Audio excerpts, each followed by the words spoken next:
Hello, everybody, and welcome to this Planning and Development Council meeting at the town of Oakville. Madam Clerk, do we have any regrets? We have no regrets this evening. Wow, full house. Council, are there any declarations of pecuniary interest? Madam Clerk, I see none. Council, it's time to resolve into Committee of the Whole for planning matters. Would two of you like to raise your hands to be moving and seconding? Councillor Dudek and Councillor Hazlitt-Thiel, you were very quick. Any objection? Madam Clerk, there's no objection, and we are resolved into Committee of the Whole. Council, the first item is a consent item, a bylaw to dedicate certain land as part of a public highway. This is a non-controversial thing. That's why we call it a consent. Is there a mover? Councillor Longo, thank you. Any objection to the consent? Madam Clerk, there's no objection and the consent is carried. Our first public hearing item tonight is a public meeting report for an official plan amendment and zoning bylaw amendment at 271 Cornwall Road and 485 Trafalgar Road. And we have some delegations already registered, and we will poll the audience electronically as well. And here is the first poll. If there's anyone watching the live stream of this meeting on oakville.ca and you wish to speak to this item, please call 905-815-6095 and we will connect you to the meeting. You will be called upon to speak following the registered delegations. And I may make that announcement again later. Now, Council and public, we're going to give our attention to our senior planner, Lee Musson, who has a presentation which will allow members of the public to learn what this is about, and it'll refresh members of council who read the much more extensive file. Ms. Musson, we are all ears and eyes, and it's over to you.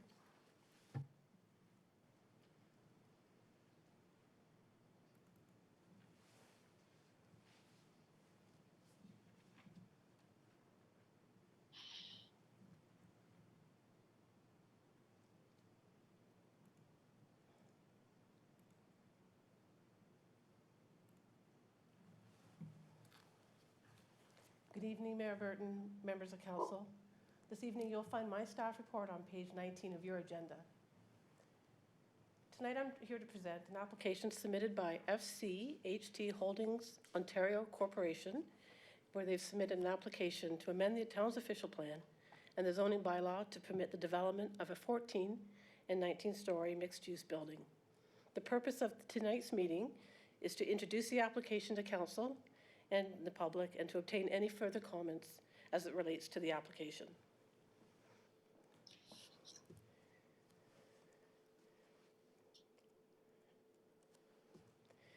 This is an air photo that identifies the site and its contacts with the surrounding area.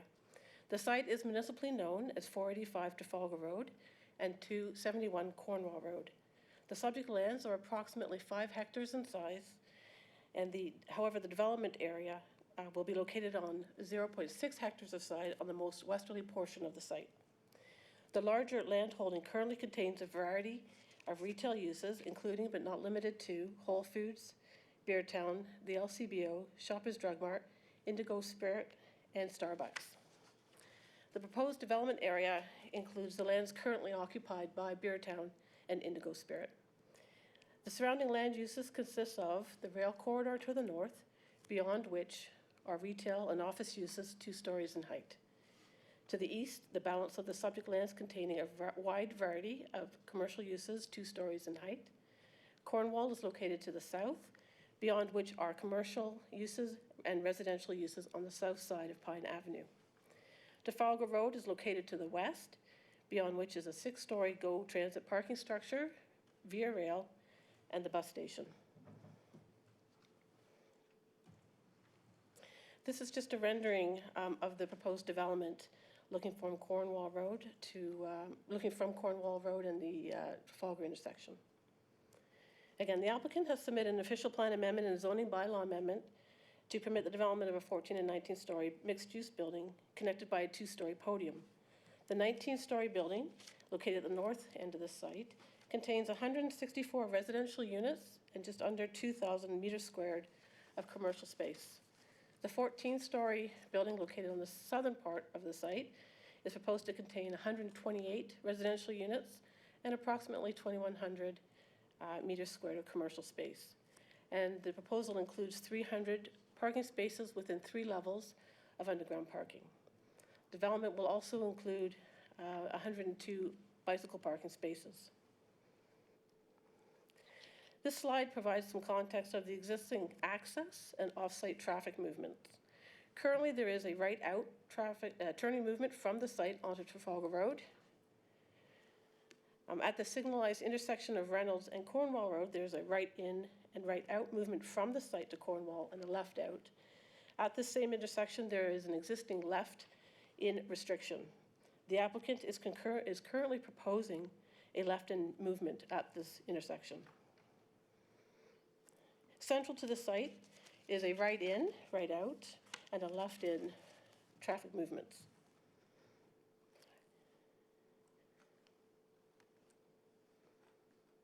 Moving further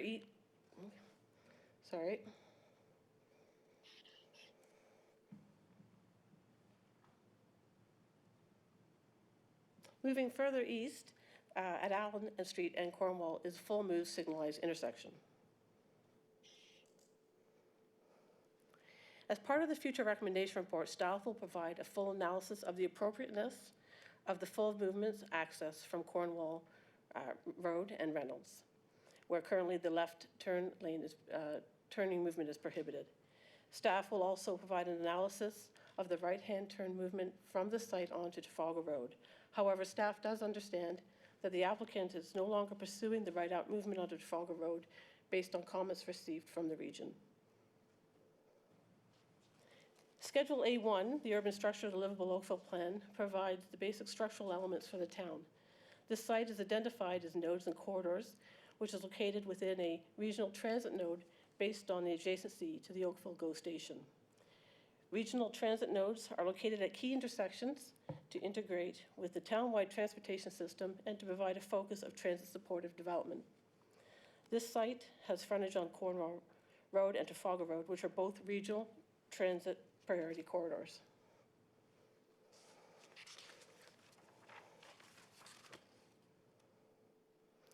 The subject lands are located within Midtown Oakville Urban Growth Center as shown on Schedule A2 of the Livable Oakville Plan. Midtown Oakville is one of 25 areas identified as an urban growth center in the province's growth plan for the Greater Golden Horseshoe. Urban growth centers are to be transit-supportive, regional focus areas that accommodate a significant portion of future population and employment in the Greater Golden Horseshoe. Midtown Oakville is identified for the highest intensification in the town. On Schedule L1, the subject lands are also located within the Cornwall district within Midtown Oakville. The Cornwall district is an area which shall include a mix of uses that define the southern edge of Midtown Oakville, and development is to be compatible with the residential community south of Cornwall Road. Within the Cornwall district, taller buildings, residential buildings, and mixed-use buildings shall be located in the vicinity of the 16 Mile Creek and Trafalgar Road. The future recommendation report will provide a full analysis of the proposed development in accordance with the policies of the Cornwall district. The lands are designated as urban center and also subject to exception 20.6.3.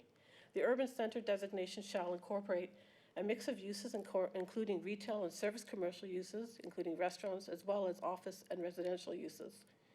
Retail and service commercial uses shall be provided on the ground floor of mixed-use buildings.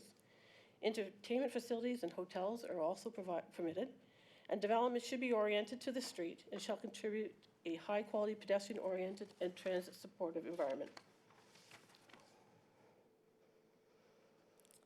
The official plan currently permits building heights within 4 to 10 stories on the lands proposed for development.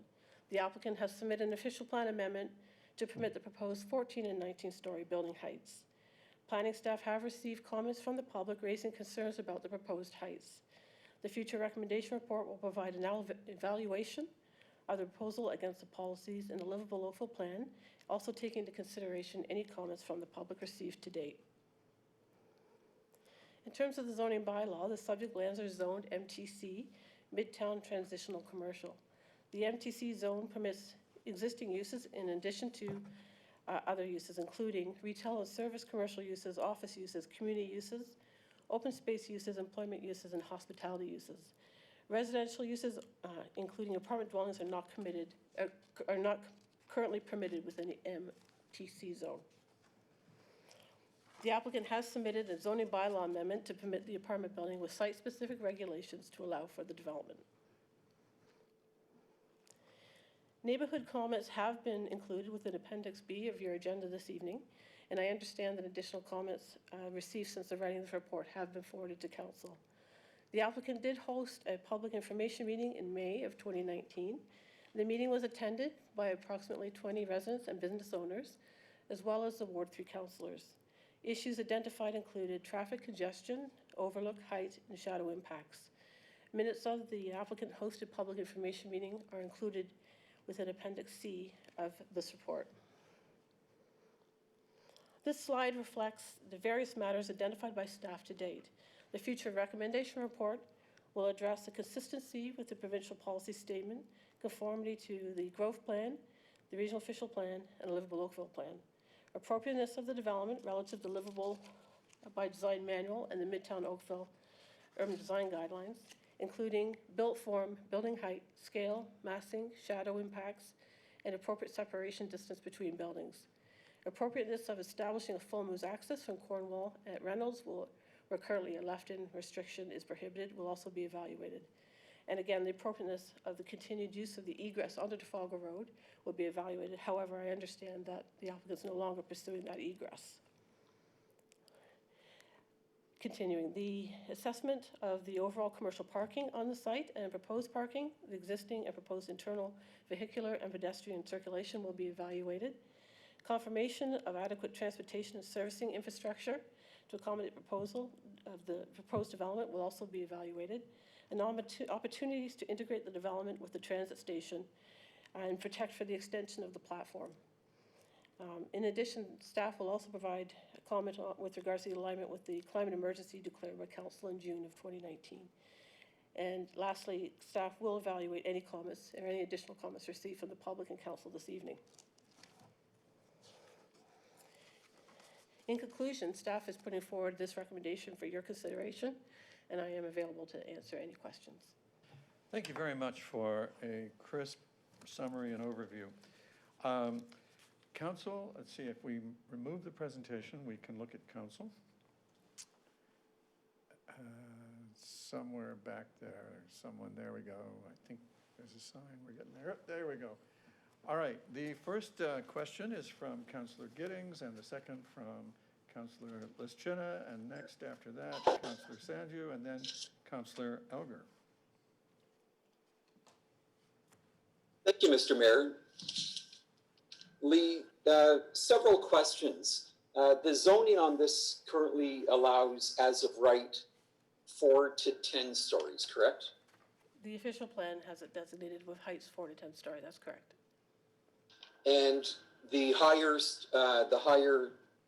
taller buildings north of the railway tracks. So why do we have 4 to 10 on this piece of land? My understanding is 4 to 10s came from a review of some other applications that were happening in the area over by Old Mill. I will provide, as part of my recommendation report, a more fulsome explanation as where the 4 to 10 stories did come from in terms of our official plan currently. Would a part of it be to provide a transition from the established neighborhood to the south, just to step up to it, if you will? The policies do talk about transition, but there's many ways to transition from a growth center to a residential area. In many ways, the road in itself can provide transition. There is an open space buffer on the south side of Cornwall that can also help with transition. You have to keep in mind that this isn't a provincial urban growth center, so majority of intensification has to take place on that site. You could look at transition also and how you deal with the land in front of the building in terms of, is there some open space? Maybe there's some green space in front of the building. It's good to, in the report, read about parking for bicycles, the ratio of parking spaces to the units in the condos. Question in terms of parking, it looks like they're going to rely on part of the current surface parking in the plaza to handle their guest parking or overages, if you will. Is that accurate? That's correct. Through your worship to the councillor, if you turn to page 4 of my staff report, provides an analysis of the parking. So there's 292 residential units. The applicant is proposing 300 tenant parking. And the thought is, or their proposal is, that they would share parking with the existing commercial uses on the larger site. I believe that their thought is that you have visitors to the building which are the parking when you visit the site is not at the same time as most of the commercial uses would be being visited. The parking analysis, it does say that the Midtown strategy, you would for this site require 336 parking spaces. Again, they're only provided 300, so they're providing 1 per unit. And then they're proposing approximately 4,000 square meters of commercial, which would equate to 122 commercial spaces.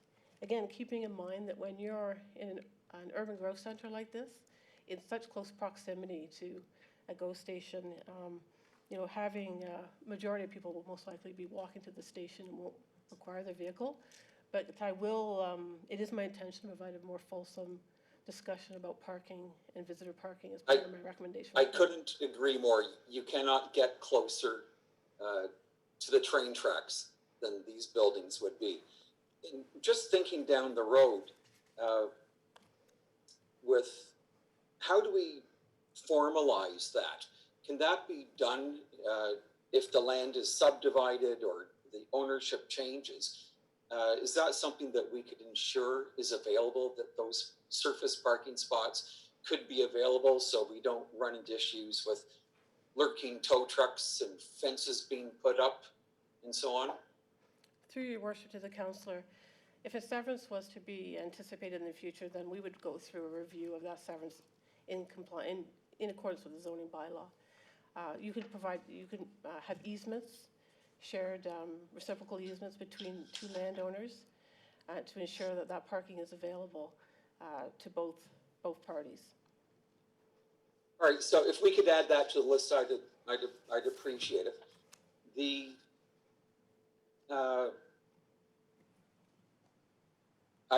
I appreciate that you're going to come back with the road network. The area is challenged, particularly when we have trains coming in, and the report from the proponents' the traffic study. It appears from the study that it's a pretty easy fix in terms of signal timing adjustments that will ensure all intersections will operate with excess capacity. So I'd like that looked at a little bit further in terms of if it's that easy a fix, let's do it soon. With that, Mr. Mayor, thank you. I'll let some of our council colleagues jump in and like to come back later. Thank you, Councillor Giddings. Did I say Councillor Sanju next, I believe? Councillor Sanju. She declines. We'll move It was now. Councillor Lischina first, then me, Your Worship. What? Oh, I beg your pardon. Councillor Lischina. Thank you, Your Worship. Thank you, Councillor Sanjay. Just a quick question. Lee, in your slide deck, you have the opportunities to integrate the development with a transit station. So this would be an attractive place, obviously, for people to live who would need to be using public transit, in particular the GO station. Trafalgar Road is quite busy. Is there any thought about a pedestrian crossway of some sort to eliminate the on-the-ground or under, I'm not really sure. I'm just asking what this opportunity to integrate with that transit station, what was the thought behind that? There is, Metrolinx had done a mobility hub study that looked at extension of the platform across Trafalgar to the east. I believe there is some discussion about a underpass under the rail line to the north side of the railway track. I haven't had comments back from Metrolinx to date. That is something that's on my list to follow up with them. Okay. And I'm not sure if this is a question directly to you. There was an announcement, provincial announcement made about speeding up building of housing on the transit routes, like the subway stations. Would this be something that could be looked at by the provincial government to say that they want to speed this up because of the proximity to transit? I'm not sure if that's for you, but just to keep an eye on that. Through your worship, I read the article as well today. It makes reference to 4 areas that they're looking at, perhaps fast-tracking development for residential uses in proximity to transit, subway. From what I gather in what I read, that they only go as far west as the exhibition is not anticipated to go beyond that at this point.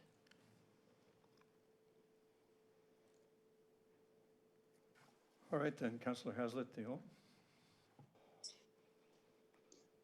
I think Councillor Sandu is ahead of me. I don't want to skip the line. All right, Councillor Sandu.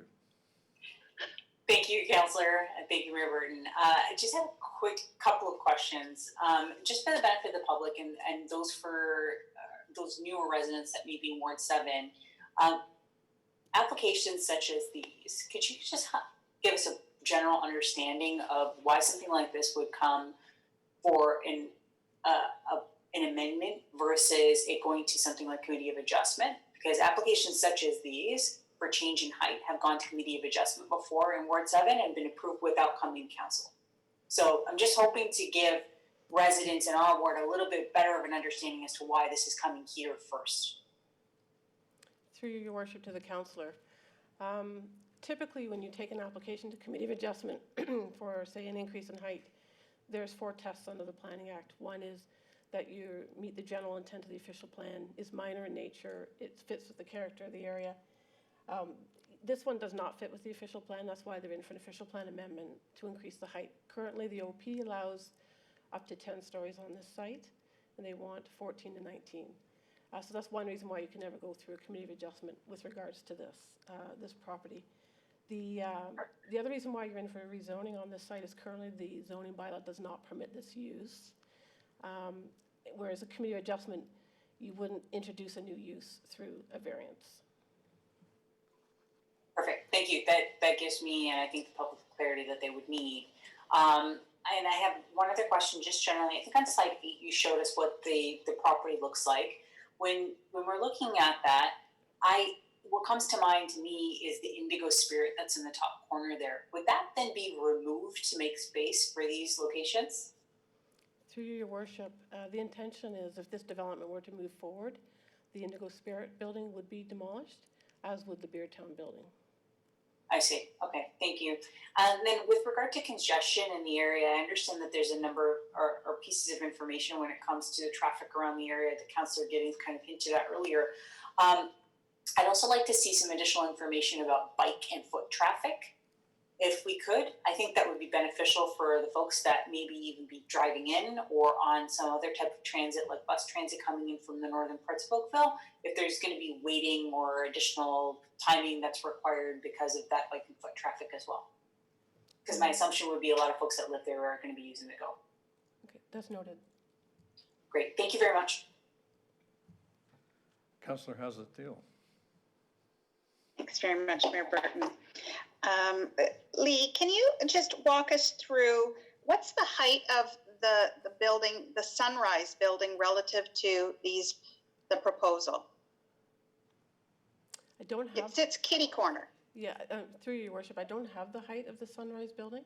I can tell you that the GO station, the parking structure is 6 stories.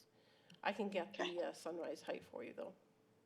Okay, so when we talk about transition and compatible with the surrounding buildings, this would be if it was approved more than 2 times higher than those current buildings, correct? Well, the GO station is, that parking structure is 6 stories. This application is looking for 14 and 19. Again, So more than, yeah. of course, we need to Okay. do that evaluation. When you come back, will you have details on what the current traffic volumes are in comparison to what they're projecting those traffic volumes are? And will it also provide us with any accident history and speed surveys that have been done for that intersection? There's a great deal of concern about the congestion in that, the pedestrian crossing at Cornwall. I'm really pleased to hear that the region and the applicant have talked about closing off the going out onto Trafalgar directly, because that is very dangerous for the cyclists and the pedestrians. But if we could get better data on what the current is, because it is quite surprising to hear that they think there's excess capacity with a few tweaks. It doesn't seem to be the on-the-ground reality that people live with. I'm curious about rideshare. Have they raised rideshare as an option or something that they would commit to providing for on the site? Through your worship, it's my understanding that the applicant is open to that discussion. They will delegate this evening, so they could probably speak to you more directly about that. Okay. In terms of the distance from the Cornwall and Trafalgar intersection to this proposed left-hand turn, do we know the distance from the intersection to that proposed turn? The distance between the Trafalgar Cornwall to the Cornwall Reynolds is approximately 90 meters. It is 90 meters right now? That's correct. So it's currently 90 meters from that intersection. So in your report back, can you perhaps have traffic engineering help us understand why we determined that there would be no left turn lane already there? I can look into that, yes. Okay. I'm curious about this phrase, this area servicing plan that's in the report. Can you give us a little bit more background on how that was sort of done and what it covered, and the impact that has on this application? The area servicing plan was a servicing plan that was prepared through the region. The region of Halton looked at, it was basically designed to look at how to service Midtown, given the fact that it's an urban growth center. The region finalized that plan in 2017. The region has reviewed the servicing plan as it relates to this particular development. The applicant did submit a functional servicing report, and the region has not flagged a servicing concern with respect to this development against the area servicing plan. So when you come back, can you report out how on the one hand we have other applications in Midtown that are on that have been approved and are on hold, and in fact it's part of, like, why are they on hold, and this one you're saying there's a potential that the functional servicing plan is fine. So if you could report that out to us, that would be helpful, because it certainly is different than what we've been hearing before. I'm also curious about the growth forecast. So on the subject lands, including going from Allen all the way over to Trafalgar, what was the projected forecast for commercial and residential for that component of Midtown? The Midtown is designed to have 200 residents and jobs per hectare. Midtown is approximately 100 hectares in size, which means you come to 20,000 residents and jobs for all of Midtown, which equates to approximately 5,900 residential units. But there wasn't a further breakdown based on district. The numbers is based on Midtown as a whole. So if I heard you correctly, 5,900 would be from Allen to Trafalgar 5,900. in the Cornwall district? No, sorry, 5,900 residential units is based on Midtown altogether, like for the whole of Midtown. The whole of it, correct. So what I'm asking is, do we know the breakdown for Cornwall district? We don't have that number because we looked at Midtown as a whole. Okay, so I just, when you come back, if you could talk to page 16 on their urban design proposal. They talk and show a plan that has that is quite significant in terms of our understanding of what the subject lands could look like in the future. And in fact, what it's showing is not just development on those two, and it doesn't actually show it at 14, I don't believe. It talks about Whole Foods as an example being possibly 6 stories. The further along, behind it, 6 stories, another 6 stories beside it, 6 stories in front where currently there's a Shoppers Drug Mart. There's a fair amount of, I'll call it potential development that they have put on their future vision of the subject lands. And so understanding what we would realistically see within the Cornwall district, I think should be part of our decision making. It's a scary chart. I'd encourage people to take a look at it. And my last two questions are just in terms of LEED certification, or you'd mentioned climate change was going to be looked at, but are they committing to being a LEED certification in their construction plans? Through your worship to the councillor, the applicant can most likely speak to that more. My understanding is they tend to go towards a silver LEED certification. At a zoning stage, we won't look at LEEDs. It would be something that would be reviewed as part of a site plan. Okay. That's all my questions for now. Thank you. Thank you, Councillor. Councillor Chisholm. Thank you, Worship. I think a lot of the points have been raised with respect to Councillor Hazelfield. I just want to add to that, because looking at this corner and, whoa, I've lost you. Can you still hear me? We can hear you okay. fine. Okay.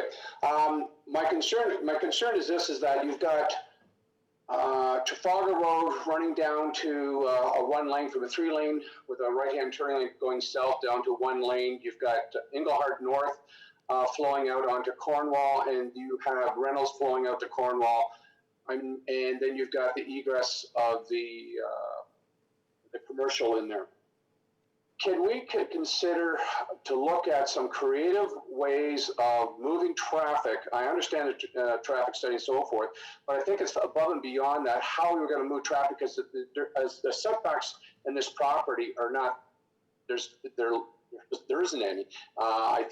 Personally, I think this is an overbill for this corner, knowing full well that probably Trafalgar Road and Cornwall is probably one of the busiest intersections in the municipality. So something to look at on a creative egress opportunity instead of coming off Cornwall and coming off Trafalgar Road. I don't know what that would be, but that's something I think is really deterrent for this area, knowing you're almost on the precipice of a residential area.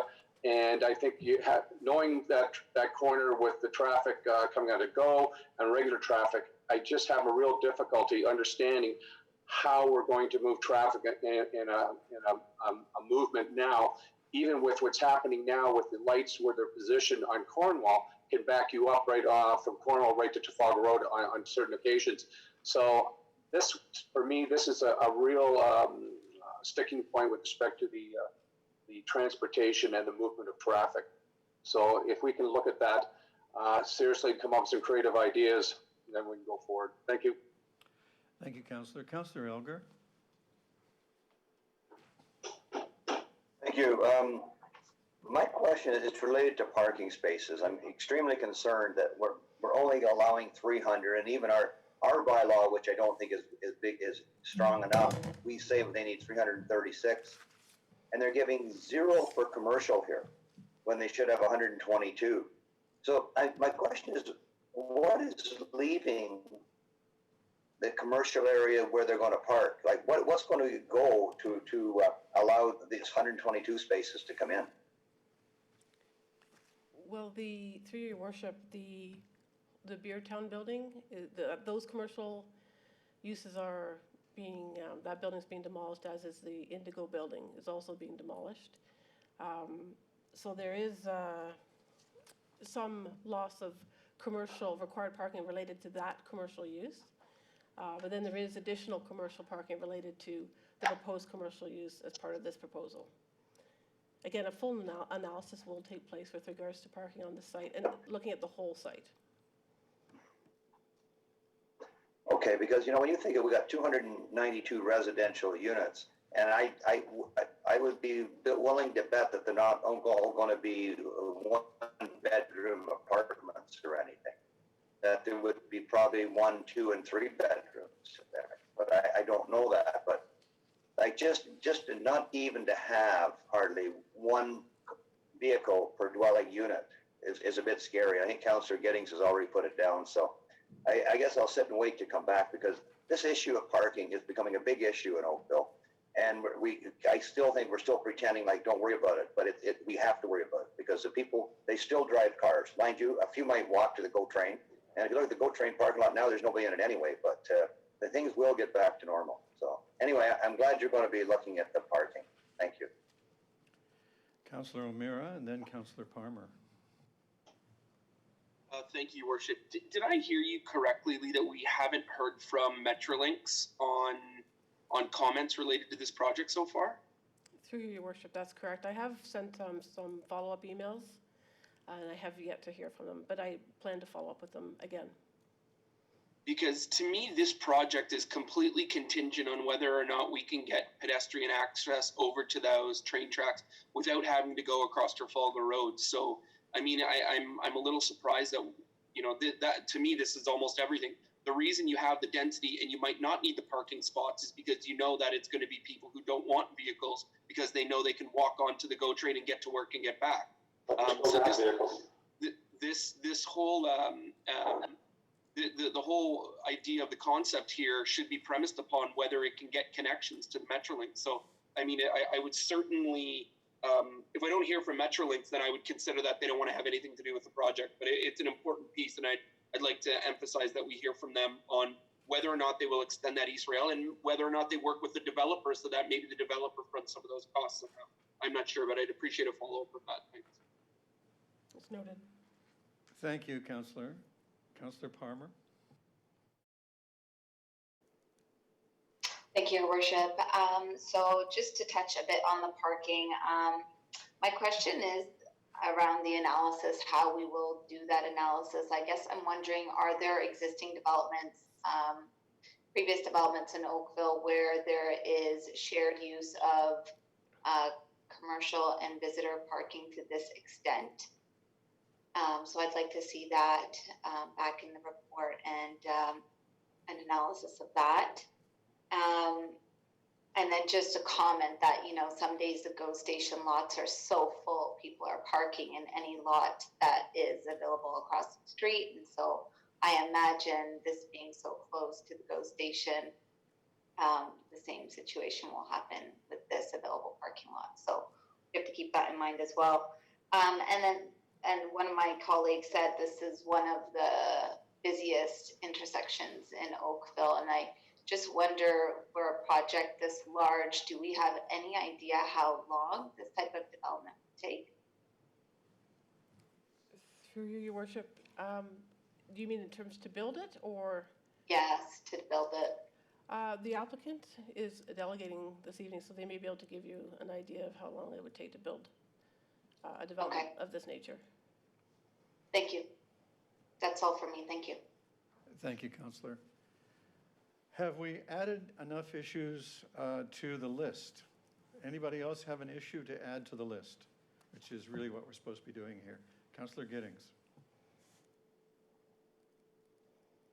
Thank you, Mr. Mayor. Councillor Janet brought up the future, she mentioned page 16, the future site plan concept, where we've got an additional 6 buildings between 6 and 10 stories that would replace Whole Foods and the drugstore and the LCBO and so on. I guess my concern is any additional green space. Their future plan concept has a park and a public square. In the absence of further developing the 6 buildings, just wondering, I take it they will be using the existing green space, public space that's in the area. And 2 other quick things, one being page 12 of their report talks about design objectives. I'd be curious for staff to get back on reviewing the design that was submitted to check its conformity against the design objectives. And the last one for now, Lee, could you just, with the changes provincially in development and Bill 108 and so on, in terms of being able to have community benefits to assist with active transportation or bridges or tunnels or whatever, could you provide some sort of update on that for us? As I understand it, that we're still haven't received the final regulations as it relates to Bill 108. That would, if hopefully we can get something and I can report back to council on that, but at this point in time, I don't believe we have anything. Keep in mind also this site, under the current official plan, isn't eligible for bonusing. Where bonusing is often where we can get community benefit type items, but like again, we don't have the Bill 108 regulations finalized yet. All right, look forward, and we would have something on that before it comes back to council then. If there's something to report on, I will most definitely report. Thank you. Councillor Haslett-Deal, do you have an issue to add to the list? It's related to architectural design, and I raise it on other applications as well. This site is the gateway into Old Oakville. It's going to be it's a statement about the community that you're entering into, and I'm just wondering if what the based on the comments they got at the public meeting, if the significance of what is said in Midtown about making sure that we have a design that really is reflective of the community, if that's been heavily emphasized in discussions with them. So what they've come back with is, I think it's got real opportunities, and it's hard to visualize it when we don't have the drawings or the renderings for the other buildings in Lyons Lane to compare. So there has to be some level of cohesiveness and visualization of how this is going to come to life. It is going to be a huge part of Oakville in the next 20 years. So I'm wondering, is there a way to get that visualization before we make a decision? Through your worship to the councillor, we have flagged urban design issues with the applicant. We are waiting for a resubmission from them. Gateway was one of the items that we did flag for them. Keep in mind, when we're dealing with zoning, we don't really drill into the aspects of design. Although if we were to move forward with an approval report, I would expect that there would be an appendix attached to that report, which would have some urban design principles that would guide a future site plan application. Thank you for that, and thank you for your work on the project so far, Lee. Councillor Longo.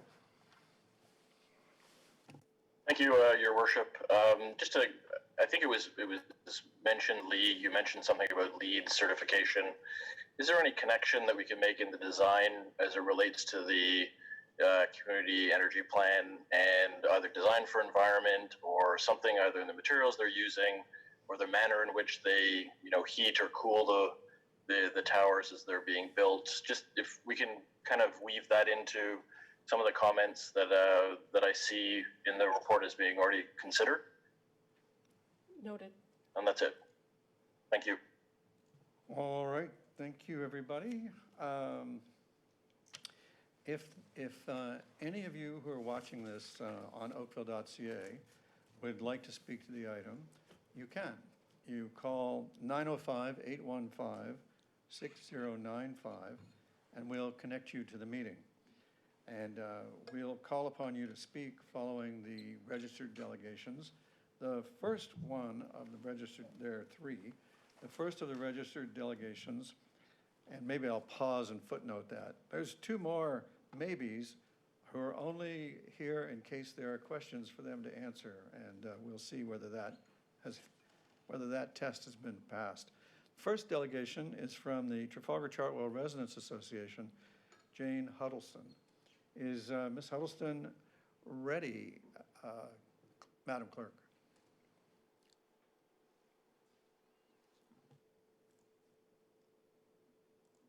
This is the big test of our system.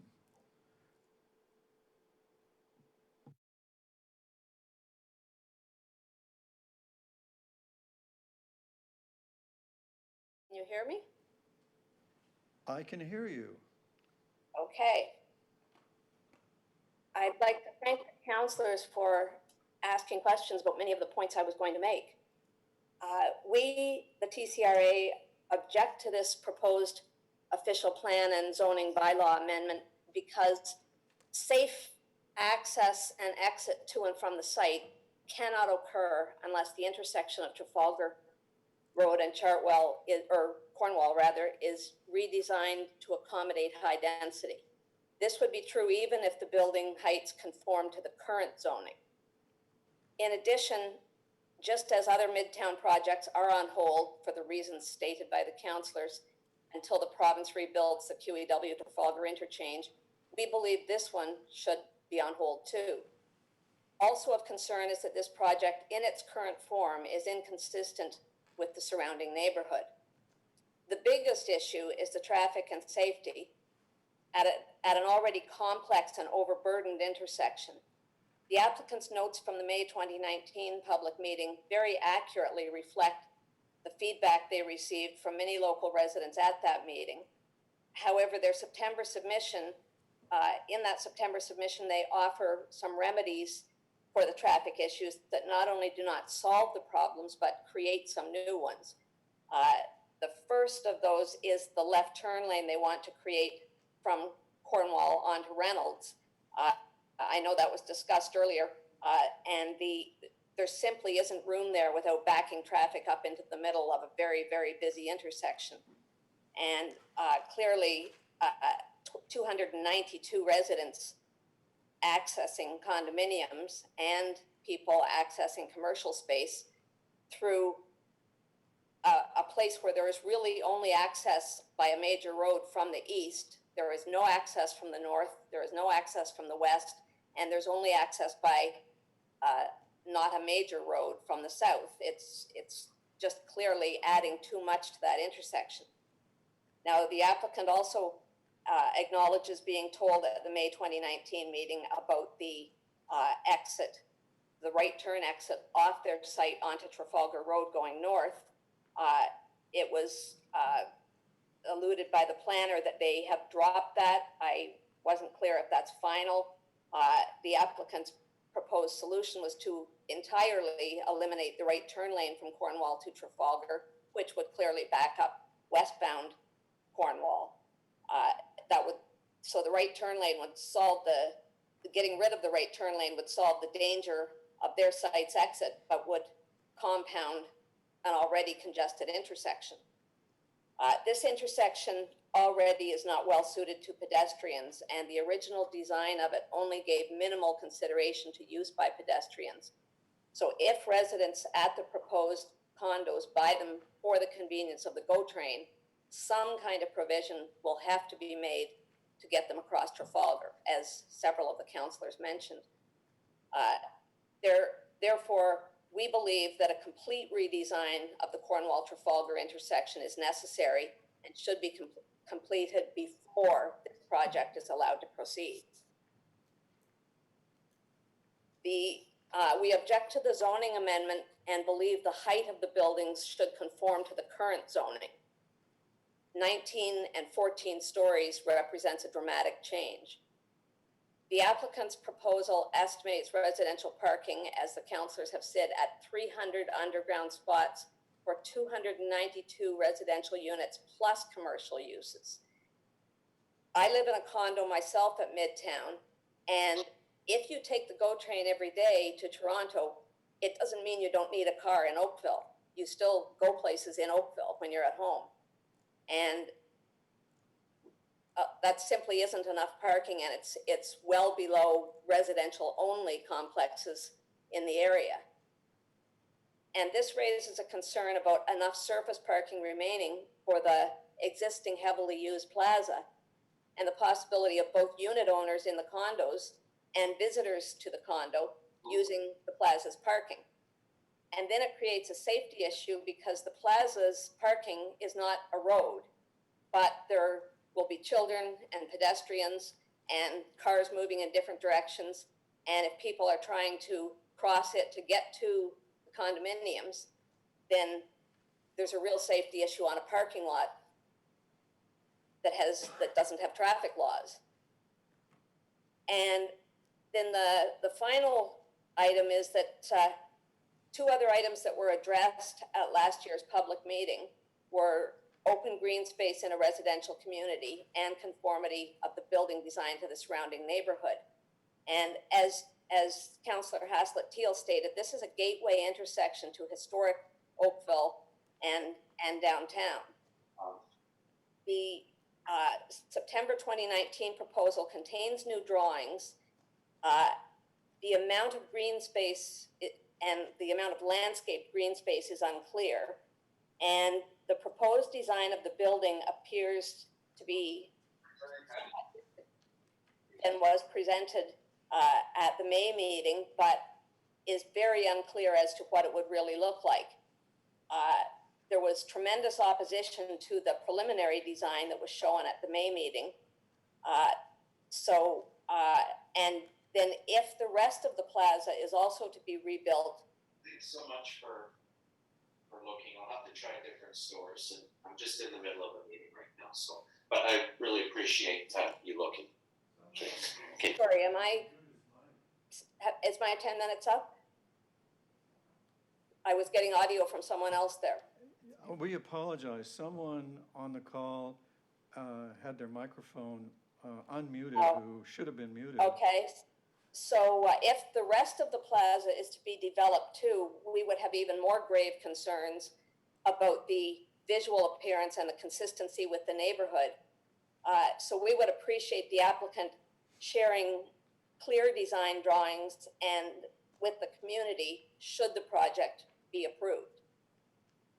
So thank you, and that completes my comments, and thank you to the councillors for asking questions consistent with our concerns. Thank you very much, Ms. Huddleston. Madam Clerk, would you like to call the next delegation? Let's see if the technology can produce delegation number 2. The next listed delegation is Glenn Williams.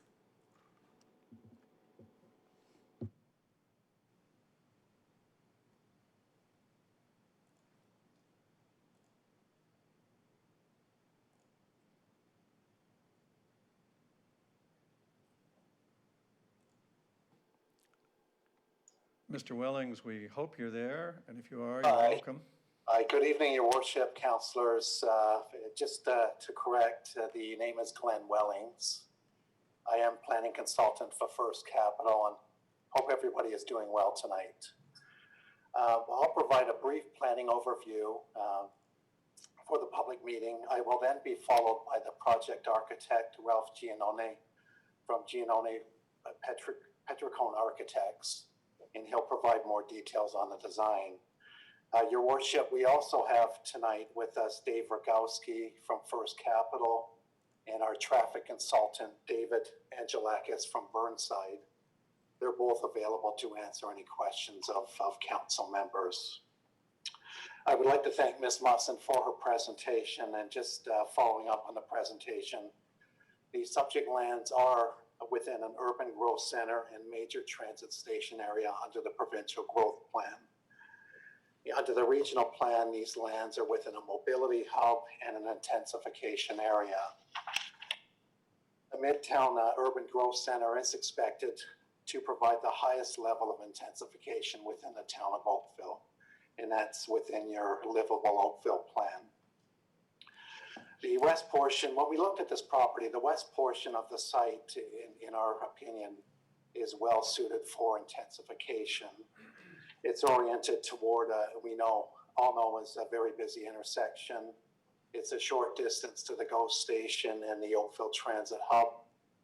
And in our opinion, it will have minimal impact on the neighborhood to the south. As you go further east on this site, the impacts on the neighborhood to the south become a little more severe. But at the west end of the property, the impact in our mind is minimal. Despite the transit opportunities that are offered by this site, the walking distance to amenities and the proximity to the downtown, unfortunately, many of the comments remain fixated on the automobile, and which is not what the province is telling us to focus on. Both traffic and parking, I understand the importance, and I understand how the town functions with a heavy reliance on the automobile. That's not this site. This site is at kitty corner to the GO station. It will, in my opinion, present an opportunity where residents may not need to rely on a car. And Lee had mentioned the potential for car sharing. That's something our client's certainly prepared to discuss. But the hope would be that people get out of their cars and don't need a car in this case, and won't rely on a car. And that's something that is entirely possible with the location of this site. The size, scale, and compatibility of the development proposal has been a balanced evaluation, looking at the potential of impact on the neighborhood to the south, the proximity to the GO station and the transit hub, as well as the policy objectives of the Midtown Oakville Urban Growth Center. In terms of the Trafalgar Chartwell Residents Association, we did consult with them back in the winter of 2019, about the same time that we consulted with the ward councillors. And that was in advance of the May 2019 neighborhood meeting, and prior to filing the applications back in September 2019. And despite that early consultation, I'm very concerned with the association's comments. Based on my review of the comments, they don't seem to see any merit with this application, which is concerning. A little bit disappointing, to be honest with you, because the community association appears completely out of step with provincial policy. And that's something I would like to talk to the association more about. And we're certainly available to have that discussion at any time. So in terms of the traffic, through the circulation of the application and through the review, the traffic has been reviewed by the region as well as town staff. It's also been peer reviewed by the region. And there are some recommendations coming out of that work. One of the recommendations, as Lee has noted, is the removal of the access up to Trafalgar Road. And that's something we're certainly prepared to consider through this application. There is also permission for an eastbound left turn lane along Cornwall at the Reynolds Street with the westerly access to the site. There's currently a prohibition. That prohibition, based on our review and consultation with the agencies, would be lifted, and there would be some redesign. So Mr. Angelakis, our traffic engineer, is is available to answer any questions and respond to those questions. Just one question or one comment on the future vision for the site. Just to be clear, we were asked to provide that future vision by town staff, showing how the property could be developed under the current policy framework. That is not First Capital's future vision.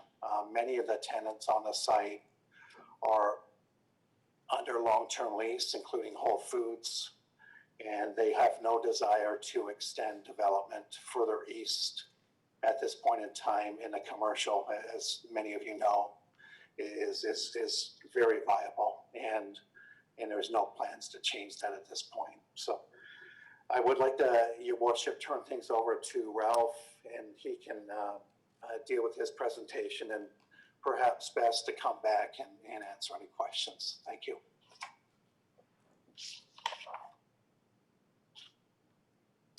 Mr. Giannone.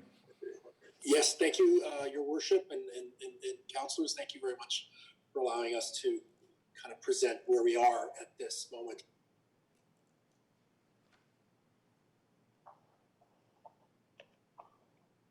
I have a visual presentation. It's going to share it. If the clerk can allow me to share the presentation. I'm trying to. Oh, great. Oh, great. Great. So does the, great. I guess the clerk, oh. Great, thank you very much. So maybe I can just kind of voice when I'd like the slide to move forward. We're very happy to present this. As I mentioned, this is a moment in time. Clearly, we're very happy to get your comments and as we've always done, work shoulder to shoulder, both with the local neighborhood as well as staff to kind of keep progressing along and hopefully improve our application. Please, next slide.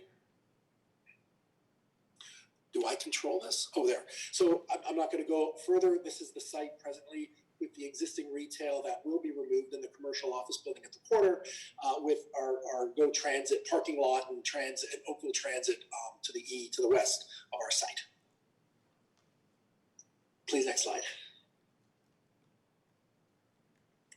So as you heard, we had a public information session May 14th with great discussions with the local councillors as well as the local community. And what we've heard is, if you can find the next slide, please, that this is a gateway corner, that there's an important sense of entry. We've heard that tonight, and we take that to heart. Next slide, please. And we've heard some elements that need improvement. We need to improve the pedestrian experience at the northeast corner of Trafalgar and Cornwall. We need to really address, which you've heard now substantially, about that right out along Trafalgar. There's concerns about the traffic at the intersection. There was, at this stage, a wish to kind of intensify the landscaping of our of the perimeter of our site, which again we're happy to show you tonight, as well as looking at other elements and treatments that can incorporate the heritage aspects of this area of Oakville. Next slide, please. And we also presented an image of the project at the time, which I could tell you landed like a lead balloon.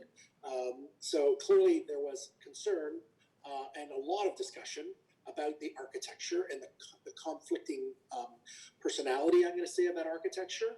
There was a wish to kind of look more sincerely and authentically at Old Oakville to understand its spirit, built form, materiality. So we really looked at that both in terms of the landscaping as well as the actual architecture. And there was a real sense that too much glass is not necessarily preferred. Great, thank you. Next slide. So our submission, which is we're preparing both part of it as well as some of the elements that we've articulated a bit further. Great, thank you. Next slide. So this is a vision now looking northeast at the corner of Trafalgar and Cornwall. What we've done here is kind of amplified the architecture, really started looking at both the kind of spirit of the built form as well as the articulation of how that built form can actually fit within the context.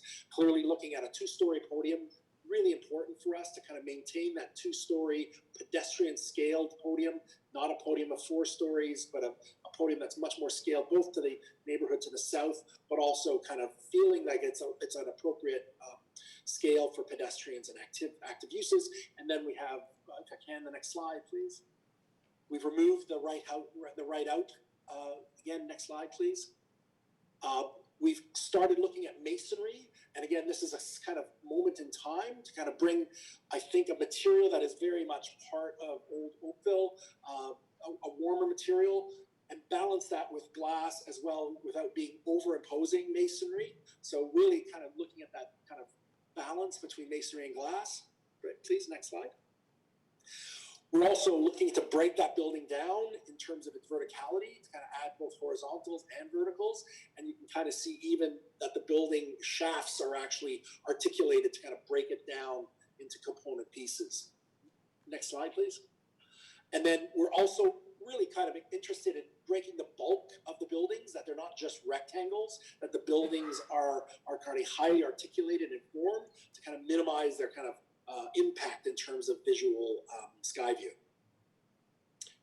And as well, as I mentioned early, that really strong commitment to that two-story kind of pedestrian scaled base that really relates also to a much more animated and intense landscape at the intersection. Great, please, next slide. So here we have the plan view of the buildings now. We are very kind of excited to kind of going through that. If you may, next slide. What you see is we've improved the left turn off of Cornwall into the site. That is part of our application supported by our engineers, our traffic engineers, which clearly the town will need to review. Please. Again, we really heard strongly about the gateway element of this site, a large plaza that is south and west facing, highly kind of articulated with planters as well as hardscape, a place of gathering, really kind of setting the kind of landscape element of a kind of gateway.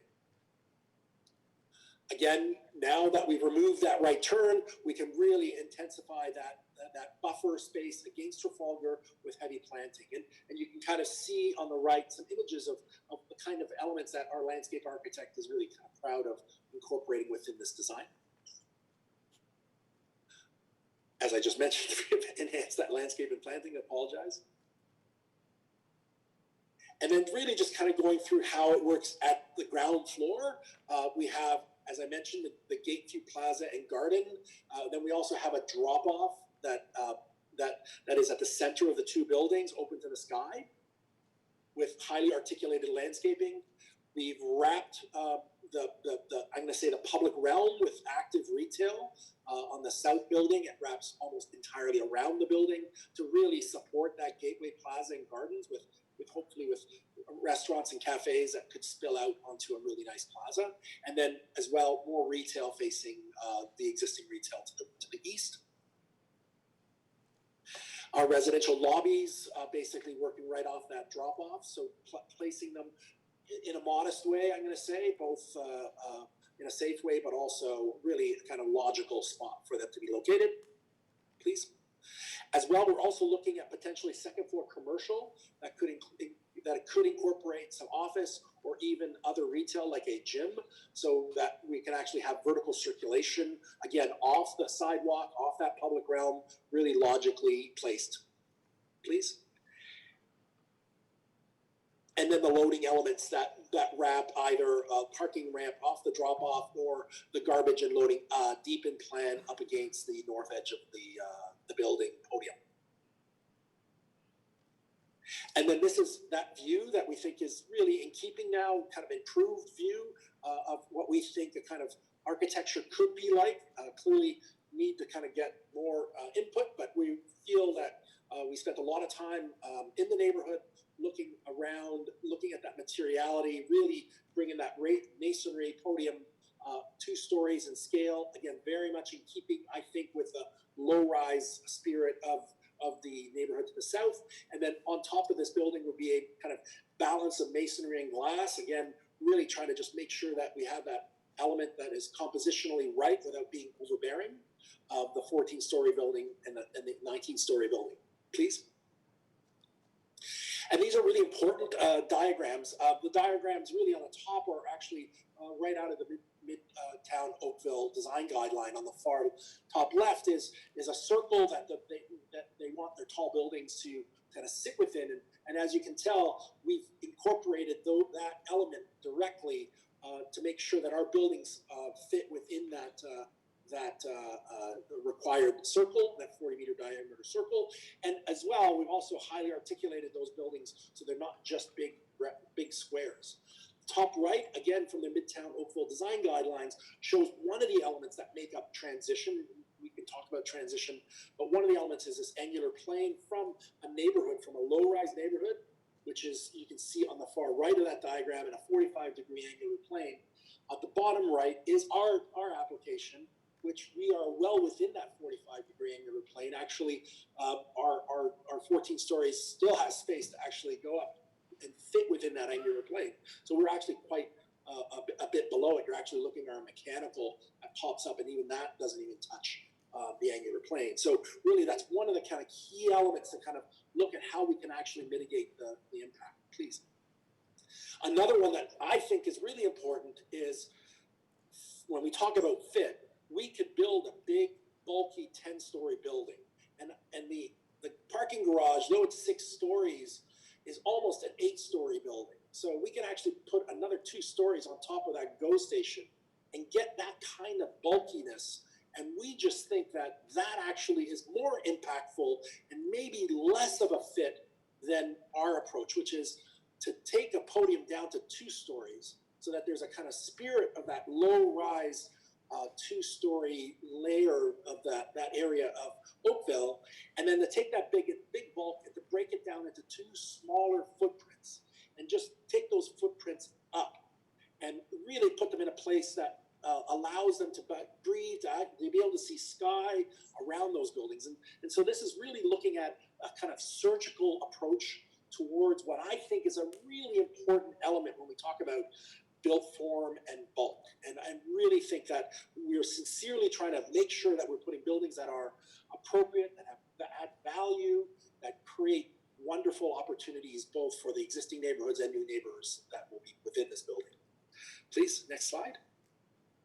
And again, a last image of that building, again, seeing how there's lots of space between the buildings. We've set back the building, to 19-story building, back into the north part of the site, stepping down to 14, stepping down to 2, with a very large public realm in front of it. And here you can kind of see even that the drop-off has a vista out over the kind of dropping off of Trafalgar to the GO station, which is literally across the street. So we're really happy with how we've started articulating the podium and the buildings. And again, this is fresh off the press, and we're really excited to kind of continue the discussion with staff and the neighborhood.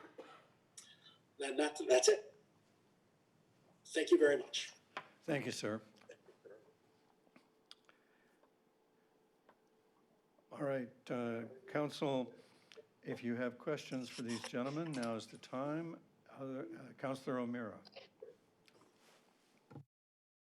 Thank you, Your Worship. I'm just wondering who these condominiums are going to be targeted for. What sort of, I mean, is it going to be for the time people who don't want a car? Are they going to be, $400,000 to $600,000 units, or are they going to be multi-million-dollar units where we're likely to see 2+ vehicles? Through you, Your Worship, to Councillor O'Meara, good question. It's something, Councillor, we did speak about today, and in our feeling, like everyone else trying to predict the market, we're thinking young professionals that work in the city, would be a main target audience for these. So a smaller type condominium unit. Although I think we would all like to encourage family living within condominiums. It's a tougher thing to market, but not to say that won't be tried, but it's really a market-driven exercise, counselor, and I'm not sure we have all the answers tonight. No, I appreciate that, and I don't expect, but I'm certain that also has to do with the height that you're asking for as well, and all those factors play in. Is that true? Go ahead, Ralph. I'm not sure, Councillor, I'm not sure I understand the question with regards to height. Right now, our present application has, and I can just give it out, it's 187 one bedrooms, and those could be one bedrooms plus dens as well. Two bedrooms, there's 81 of those, and 24 three-bedroom units. I mean, I understand clearly our planner mentioned, again, these buildings are really to look at another generation that wants to live in Oakville, maybe grew up in Oakville, that can't afford to move back into a single family or grade-related unit. They may also be a generation that doesn't use the car. I can just talk about my own kids in their 20s, don't even have their licenses yet. It's very strange. But again, really looking at a type of dweller that embraces the intensity of an area of Oakville that is not the same as south of that, and really embracing transit in a different way, both active as well as public transit. Thank you very much. Thank you, Worship. Councillor Hazeltine. Thank you for your presentation. When you say long-term lease, can you put a number on that? Are you saying long as in 10 years, 15, 20? What is your definition of long? Through you, Your Worship, to Councillor Hazlitt. Yeah, I think that might be a question for Dave Rogowski, Councillor. If we can have Dave come into the meeting, that'd be great. Okay. My other question is for the traffic consultant, if he's there. Yeah, through your worship to the councillor, I was hoping that Dave Rogowski could be brought into the meeting to answer your question on the long-term lease. Hey, Glenn. Okay.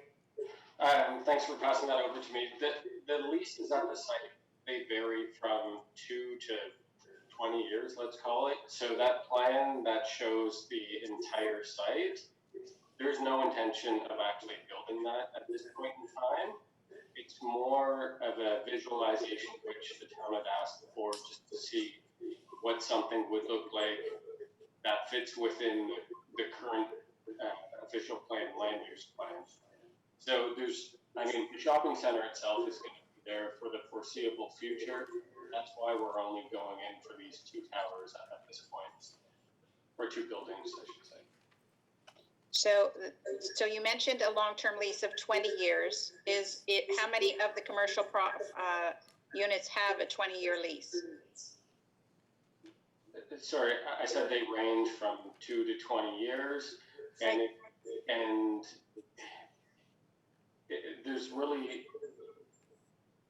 there's option periods with them. There's not I don't have on hand the number of tenants that do have 2 versus have 20. The point I'm getting at is there's no imminent plans to develop anything other than these 2 buildings. Thank you. Hi, this is Ralph Giannoni. If I may, our client was very reticent on preparing that plan.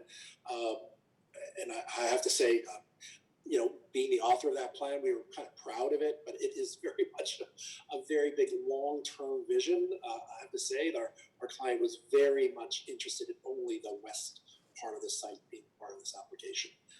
And I can just assure you that there is a big commitment to maintaining the retail uses on the remainder of the site.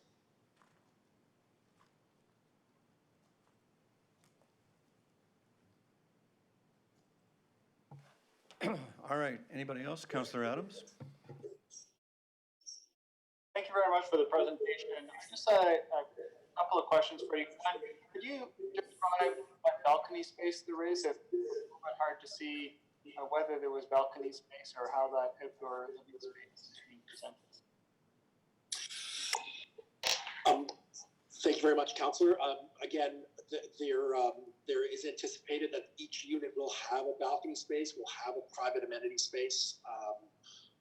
Again, I think the people that dwell in these buildings, specifically in this neighborhood, would want to have their own private amenity space. So there are balconies. They're kind of within those piers, I'm going to say, of masonry that wrap around. Thank you very much. And then, so I'll call it version 2 from version 1. You've dramatically improved the architectural detailing, in my opinion. Is there a significant price differential to the builder or developer in moving from, I'll call it version 1 of architecture to version 2 of architecture? Because I think there's a whole bunch of buildings that could benefit from architecture. I have to say, in all fairness, Councillor, I don't think there was a conversation about which one was more expensive or less expensive. It's a very good question. The first one was, I'm going to say, a little radical, I'm going to say, truth be told. It was a curving building, but it was all glass, which is a kind of unfortunate, typical architecture of a lot of condominiums in the GTA across the Golden Horseshoe. For us, clearly, I think bringing in the masonry and kind of, I'm going to say, making it more chamfered as an architecture, clearly kind of just embrace the brick language a bit better. But again, I don't think there was any real, difference in terms of the cost at the time of manipulation. It was really embracing the idea of what a building in this part of Oakville should feel like and be like. Okay, thank you. I think you've answered my question, which was, it doesn't appear to have a material difference to you in terms of construction. The last question I had for you is, you've chosen a couple of heights there. Did you look at the heights of other buildings along the Trafalgar corridor? I'll say between where you are and up towards Dundas, where we've got a variety of different heights. And why did you choose the heights that you chose for your application? Why did you choose? Well, that's a really good question to say. I mean, ultimately, height is a bit of the boogeyman. Once you get up to a certain height, it becomes a very abstract conversation. But context for sure was some of it, as well as looking at some of the guidelines that the city set out. The town set out for us to kind of navigate within. There is a building on the north side of Cornwall, west of us, west of the GO station. That's, I believe, 12 stories on a pretty kind of exposed parking structure, very close to the street. We felt that that kind of bulk up close, and it may be a very bulky building. So we looked at that and said, well, we'd like to step back further and maybe slim up the bulk and stretch up a little bit. And it really was the angular plane, and then looking at one building behind another. If you're standing it, let's say on the south side, to kind of see a 14-story building hiding a 19-story building, rather than breaking a building that might go over 20 to the mid-20s to be at the north end. It was really kind of looking at the balance of built form and the kind of element of experience from Cornwall. Okay, thank you very much for your answers. Alrighty, we have, Council, I'm about to tell them if you'll let me. Who's the other registered? Marcus Hurton. Oh, it's not listed here. All right, I was going to call the call-in delegation that you showed me a second ago, but you would prefer I call someone else? Yes. All right, we have two call-in delegations, not previously advertised, And Marcus Hurton wins the toss, and he's next.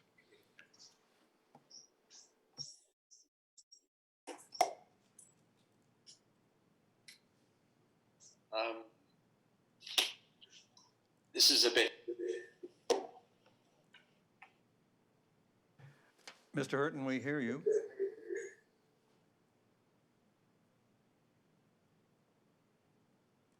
Hello. Hello, can you hear me? Yes, we can.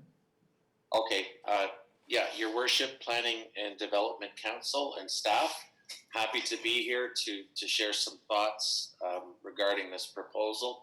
I'm a local resident, and I live probably 200 meters from the proposed development, and I know the area intimately as a user of some of the local amenities. And also as a pathway to go to points north. Are there, Madam Clerk, are there slides? How do those work? Mr. Hurton, if you sent in slides, the staff will be calling them up momentarily. I don't know if you can see what I can see, but they're bringing it up now. Okay, there we go. Okay, there's a lot going on a small screen here. Okay, next. I'm basically viewing this proposal as an opportunity. The application by First Capital for mixed-use redevelopment of lands at the corner of Trafalgar and Cornwall presents a long-awaited housing option. Also, it presents a strategic opportunity to address congestion and an opportunity to remedy very unsafe conditions for pedestrians and cyclists. The request is for council and staff to give serious consideration to improving active transportation infrastructure in the vicinity of the applicant's proposed project. The QEW railway corridor and various multi-lane arterials are formidable barriers for people walking or those choosing to ride a bike to get to points north and south of Midtown. The provincial policy statement governing growth clearly points municipalities towards improvements to active transportation. There's just a few excerpts I'd like to share. In terms of transportation systems, a land use pattern, density, and mix of uses should be promoted that minimize the length and number of vehicle trips and support current and future uses of transit and active transportation. And then as well, under transportation general, it references that active transportation must be prioritized along with transit and prioritized over single occupant automobiles, which have been the norm, but what we have to move away from. Next slide. In previous delegations to council in 2017 and again in 2019 to the budget committee, I have already highlighted opportunities that exist to create a world-class transit and active transportation hub in Midtown Oakville. Now this shows a map of some of the existing infrastructure, and there's a big gap where Midtown sits to connect some of the infrastructure that's already there. What you need is a minimum grid to really impact the mode share away from single occupant vehicle use. Next slide. Staff have already been working on solutions, but funding and jurisdictional roadblocks are holding up implementation. Better active transportation is required now for a variety of reasons, not decades in the future. North-south active transportation linkages are already identified in the Transportation Master Plan to bridge barriers, which include the railway tracks and QEW highway. And I must disagree with the applicant. This development will impact us as local residents, because there's only really one way to go north, and that's right past the applicant's property and up under the railway tracks and to points north. So this development is going to have a big impact to local residents. Next slide. Oh, sorry, can you just back up quickly? So I had a meeting with staff about half a year ago, and there is movement underfoot, and there is active transportation being planned, but it needs a push to accelerate it. Next slide. I took this from some of the supporting materials just as a comparison and to highlight the gaps between the town's midtown strategy and the proposal.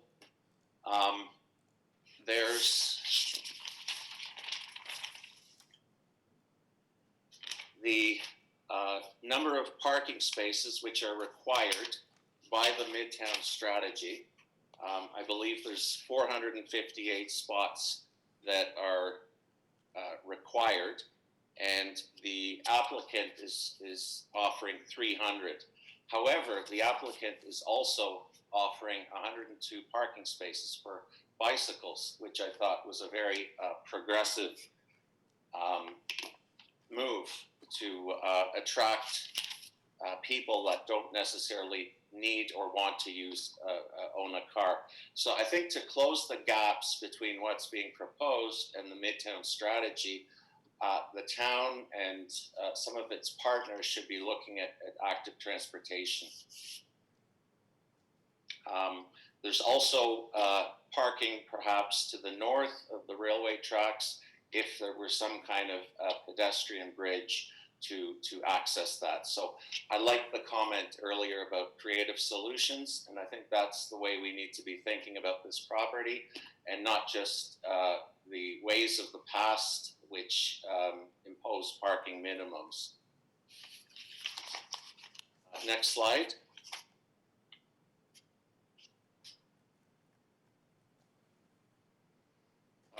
I thought there was one other one in there. No, I guess that's it. So anyways,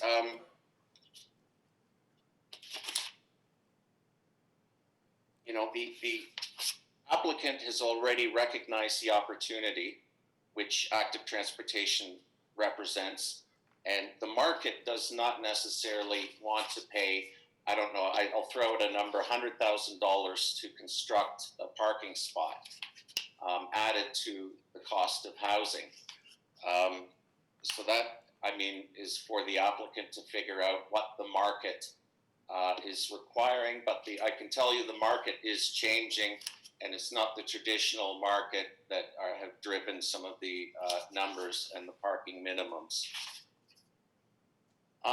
So therefore, I guess my ask would be to Oakville Council and staff to proactively partner with developers and other levels of government and existing residents to implement active transportation solutions in a reasonable time frame.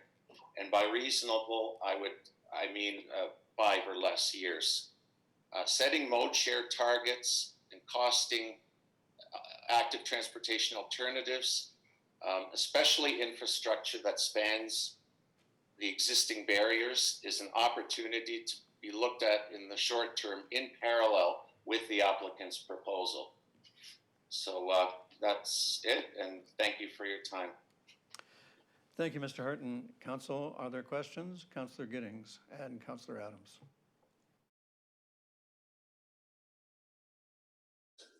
Thank you very much, Mr. Hurton, for your presentation. Quick question in terms of the page where you had off-site parking north of the tracks. I had a bad connection there. Is that vehicular parking on the north side of the tracks? I don't have the Midtown master plan in front of me, but I do believe there was some parking called for north of the railway corridor. I think think there's some buried utilities there, so you Right. can't build on it. It was designated for parking. Perhaps some of the requirement for spots could be accommodated on those properties. So try to have the proponent work out a deal with Metrolinx or whoever owns that land then.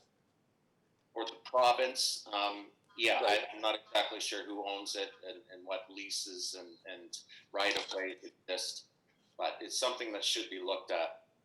All right, well, thank you for your ongoing efforts. So for clarity, you're in favor of the proposal as it is in terms of the 14 and 19? I'm not for or against. I'm just suggesting that we take a serious look at active transportation to remedy some of the problems that we already have, even without the applicant's proposal. Fair enough. Thank you very much. You're welcome. Councillor Adams? Thank you very much for your presentation. I think you sort of answered my question already, which was if the active transportation issues like pedestrian access to the GO train can be sorted out, you'd be satisfied with the density and height of the application. That was my question. Again, I don't want to be for or against.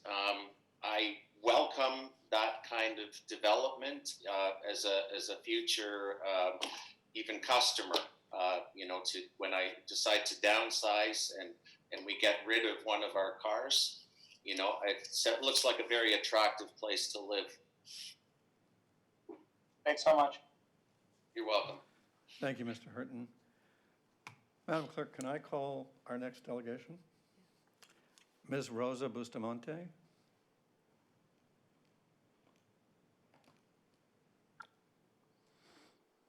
Hi, good evening, Your Worship, Planning and Development Council and staff.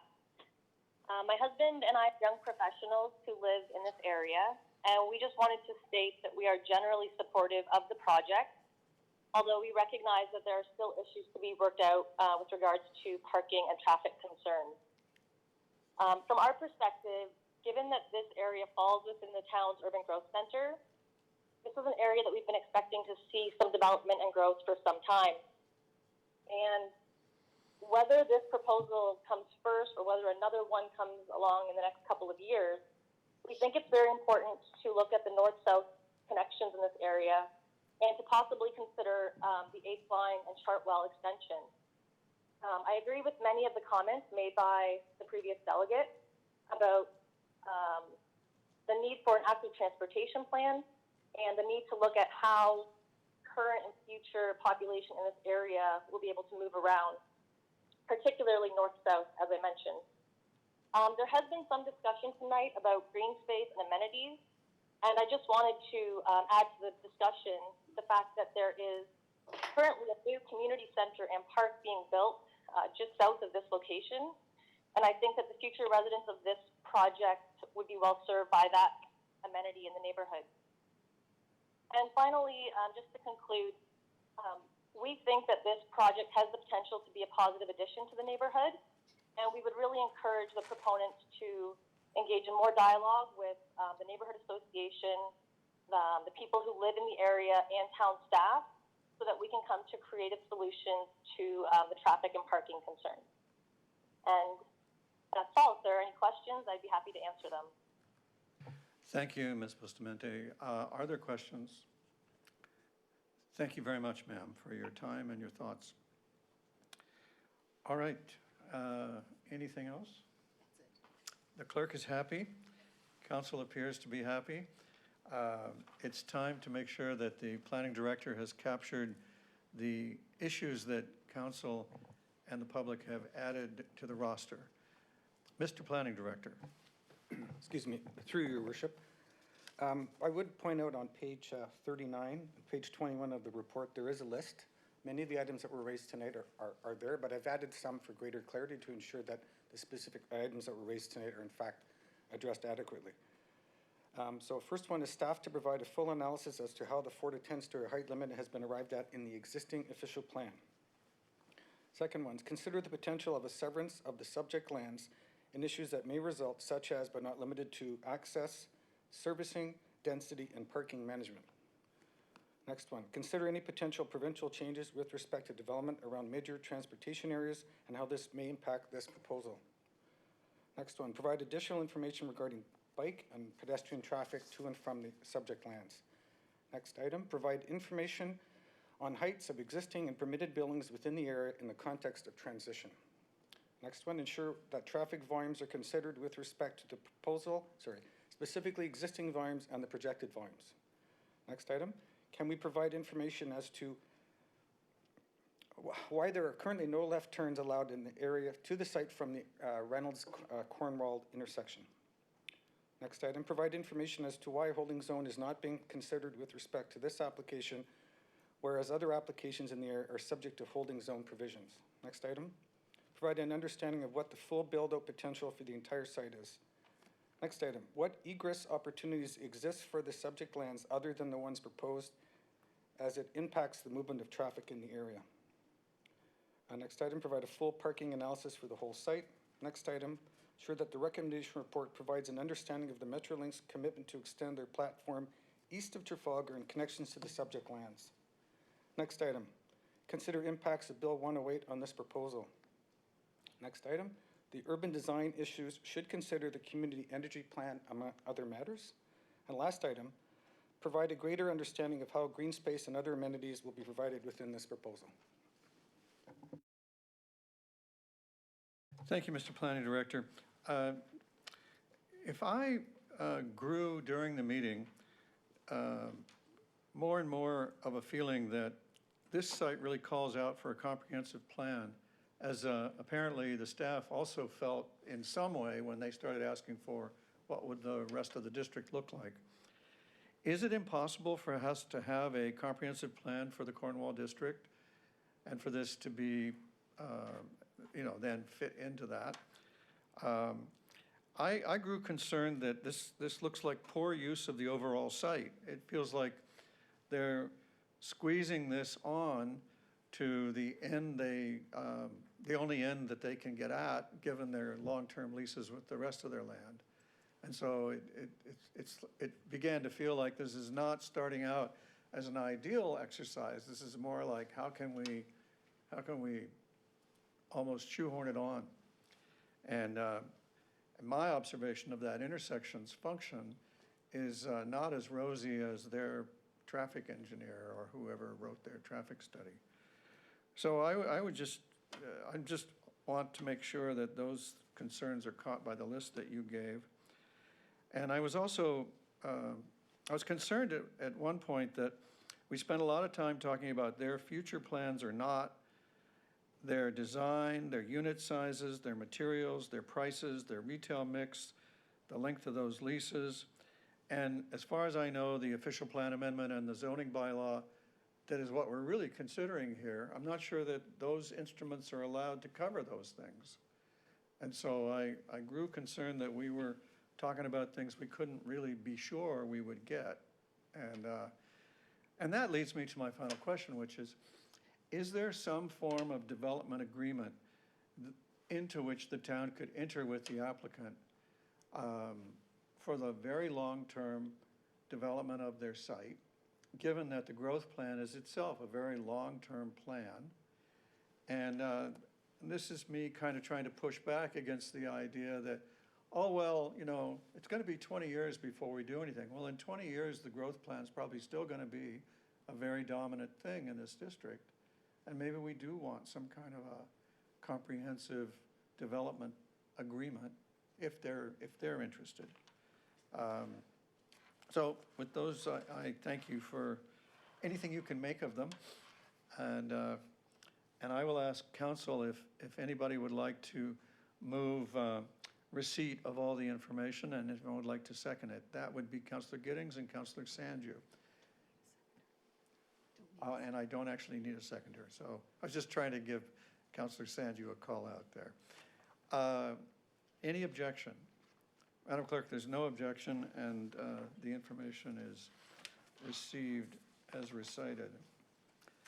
Council, we get to turn now to a recommendation report.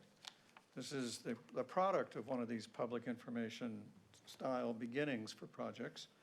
And if we give our attention to our senior planner, Mr. Paul Barrett, He will walk us through this and edify the public who may be watching. And for those of you who are watching for this item, you can bring your comments to council if you phone 905-815-6095, and we'll connect you to the meeting, and we'll call upon you to speak after the registered delegations and the council questions. Mr. Barrett, you have the floor. Thank you, Your Worship and members of council. This presentation will provide a brief overview of the staff report, which can be found on page 59 of tonight's agenda.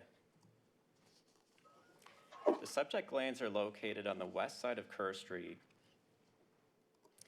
north of Spears Road and Upper Kerr Village. I'd like to draw your attention to three matters which I will expand on later. Number one, the subject lands are part of a larger commercial plaza. Number two, there are no public parks within walking distance to the subject lands. And number three, the proximity of the site to the rail crossing to the north, where Metrolinx is advancing transportation improvements, which include a grade separation project where Kerr Street would be realigned and lowered to extend under the tracks. The subject lands are located within the Kerr Village growth area and designated urban core. Within Kerr Village, the subject lands are located within the Upper Kerr Village district. The district is planned to be a transit-supportive and mixed-use area where higher density forms of development are permitted. The subject lands are currently zoned H1 MU3. In terms of the proposed development, it consists of three 16-story towers, inclusive of a 6-story podium, with 472 dwelling units and 2,415 square meters of commercial uses at grade. A total of 624 parking spaces are proposed in 6 underground parking levels. The subject lands are located within a growth area in proximity to a planned regional transit priority corridor along Spears Road. And in principle, the lands are an appropriate location for growth and development. Development of the subject lands could assist in meeting the long-term needs for residential units, achieving efficient development and land use patterns, and could contribute to the vitality and regeneration of Kerr Street and be supportive of transit and active transportation. Additionally, intensification of the subject lands could be supportive of the planned compact form within the structure of nodes and corridors within the town. While the subject lands are a suitable location for growth and development, the proposed zoning bylaw amendment has not fully demonstrated conformity or consistency with other provincial, regional, and town policy requirements. As outlined in more detail in the staff report, staff are of the opinion that the application should be refused for the following reasons. Number one, the comprehensive development plan. Number two, holding removal. Number three, phasing. Number four, easements. And number five, site design. I'll go over each of these in more detail, starting with the comprehensive development plan. The Livable Oakville plan requires that a comprehensive development plan be developed for the lands at the northwest corner of Kerr Street and Spears Road, as outlined in blue in this image. This is an important requirement that is supported by provincial policy directives to use a coordinated, integrated, and comprehensive approach when dealing with planning matters. When the applicant approached staff with plans to develop their lands in 2018, staff facilitated a landowner coordination meeting with the applicant, together with area landowners, on June 26 of 2018. At that time, there was not consensus amongst the landowners in terms of future development of this area. The applicant proceeded to pursue development of their lands and submitted the subject application in September of last year. Since then, the other owners within the district have been working together and have provided alternative block plans as outlined in the staff report. The Livable Oakville plan provides prescriptive policies to develop a comprehensive development plan for this area, which are expanded on in the staff report, but I'd like to draw your attention to 5 components. The first is the westerly extension of Shepherd Road along the northern portion of the subject lands, which is proposed to connect to St. Augustine, which will be a secondary street. So that would be a pedestrian-oriented streetscape, which is schematically shown in green on this image. Number 2, 3 gateways are proposed within Upper Kerr Village. The locations are to provide gateway treatments, which may include well-designed built form or structures, distinctive streetscape treatments, landscaping, and public art. Number 3, the Kerr Street underpass and realignment, as schematically shown on the green arrow, will have impact to the lands along Kerr Street. Number 4, requirement for an urban park within this district pursuant to the Livable Oakville Plan policies. And 5th, building heights of 8 to 12 stories are permitted within this block. An additional 4 stories of height may be permitted pursuant to bonusing. So that would be a total of 16 stories maximum, including bonusing.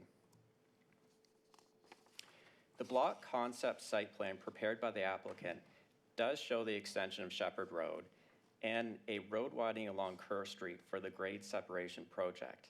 However, the plan is deficient for reasons which include the following. The proposed private road provides inadequate emergency vehicle access, as there's only one point of access through a building without an adequate turnaround to provide a compliant fire route. This could present public health and safety concerns for development of adjacent lands. Number 2, the building heights and built form do not conform with the Livable Oakville Plan. As an example, the 3 to 4 story townhouses are proposed adjacent to the railway tracks, together with a number of standalone 6-story apartment buildings. However, these lands are designated urban core, which does not permit the proposed townhouse built form and requires a minimum building height of 8 stories.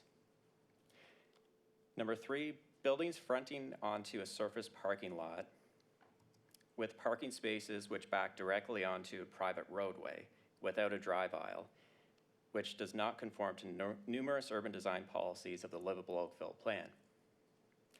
Number 4, you may recall in the air photo that there is no public park within walking distance to these lands. The Livable Oakville Plan requires a new urban park to be included as part of the comprehensive development plan for future residents. This required park space has not been provided on the concept block plan. In addition, the block plan presented by the applicant conflicts with the alternative plans provided by the balance of the landowners within this district, especially with respect to road layout and park space. Overall, the block plan does not conform to the Livable Oakville Plan and is not consistent with provincial policies that require a coordinated, integrated, and comprehensive approach when dealing with planning matters. In terms of holding removal, while the applicant has applied to remove the existing holding zone from the subject lands, most of the criteria in the holding zone has not been satisfied. As outlined in the staff report, premature removal of the holding zone would not be good planning and would not be in the public interest. In terms of phasing, staff are concerned that the phasing policies in the provincial policy and the Livable Oakville Plan have not been addressed. Firstly, the supporting studies do not adequately assess whether the existing infrastructure in the area can support the proposed development. Secondly, the application does not fully consider the implications of a rebuilt, relocated, and lower road in front of the subject site as part of the Kerr Street underpass project in terms of how the site is accessed or how it is serviced. That is water, wastewater, and stormwater management. In terms of easements impose constraints on development which may impact what is possible on a site. In this case, the subject lands are part of a larger commercial plaza which include a number of easements related to shared parking access, stormwater infrastructure. Despite staff's request for more information, no meaningful analysis on how the proposal would respond to the numerous restrictions registered on title was provided by the applicant. Accordingly, it is not clear if the subject lands are developable in the manner in which has been applied for, or if the proposed zoning bylaw amendment appropriately addresses these restrictions which are registered on title of the subject lands. Lastly, in terms of site design, there are a number of concerns with the site design itself, which include vehicle access through the site to adjacent lands, pedestrian connectivity on the site, lack of park space, building design, which includes variation in building mass, facade treatment, and articulation to avoid sameness, the retaining walls proposed along Kerr Street, which are not an appropriate treatment for this portion of a main street, and adverse shadowing impact on adjacent lands. As noted in the staff report, there have been 2 public information meetings and 1 statutory public meeting. Written comments received as of the date of this report were appended to the staff report as Appendix C, and public comments received from the date of the staff report to today have been distributed to council. This slide lists the public comments from the October 7th, 2019 public information meeting. The staff report has adequately addressed all written and oral submissions from the public made to date. In addition, notice of this recommendation meeting was mailed to those members of the public who have participated in this application process to date. As outlined in more detail in the staff report, the proposed zoning bylaw amendment has not fully demonstrated conformity or consistency with provincial, regional, and town policy requirements. Accordingly, staff are recommending refusal of this zoning bylaw amendment application. Based on the foregoing, Your Worships, Council may consider passing the following resolution. Thank you. Thank you very much, Mr. Barrett. Council, as soon as I get to see you again, I'll look for any questions, and I think I'll recognize Councillor Knoll first, just in case he has something to declare at this point. Councillor Knoll? Yes. Thank you very much, Your Worship. I apologize, I didn't do this at the top of the meeting. I was having internet problems signing on. I'm declaring a pecuniary interest in this matter. I am the CEO of Film.ca Cinemas, which is the tenant next door to the subject property at 171 Spears Road. And the decision made this evening could have a direct impact on my business, and therefore I wish to recuse myself from any decisions on this matter. I will submit the necessary form by scan to Ms. Patrick and Ms. Titanic tomorrow. Thank you very much. You are recused. Anybody else have a question? Oh, yes, we have a question or two. Let's start with Councillor Chisholm and then Councillor Dudek.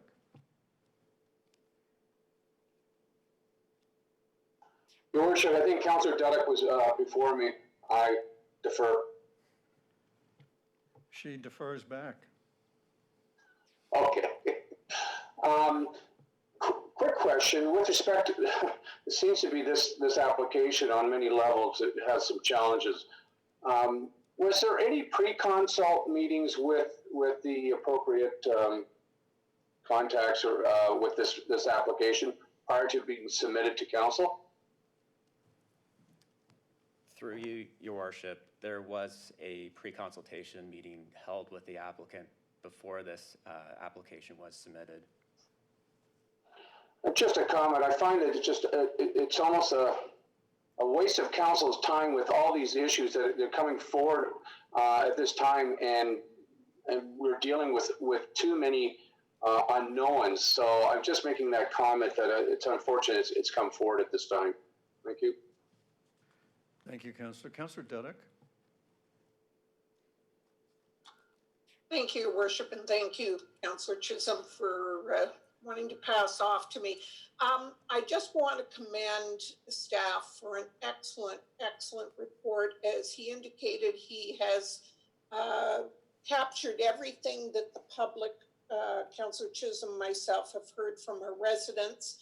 And we've received several emails that they're just thrilled with the report and are very, very supportive.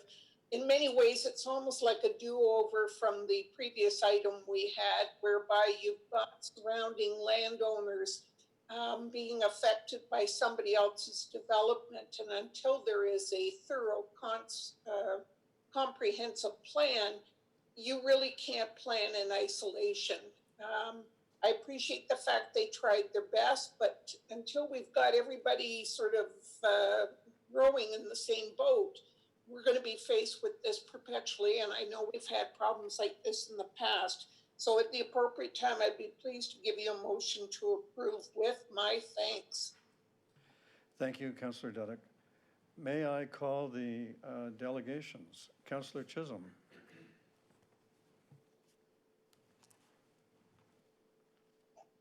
Sorry, Your Worship, I was remiss. I would like to congratulate the staff in picking up all the challenges with this application, and it was very thorough and detailed.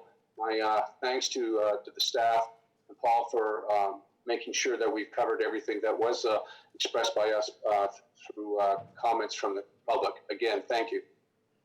Thank you, Councillor. All right. As I understand it, we have a delegation registered from Tracy Nursel, the president of the West Kerr Village Residents Association. Are we able to bring the president aboard now? Hello, Tracy.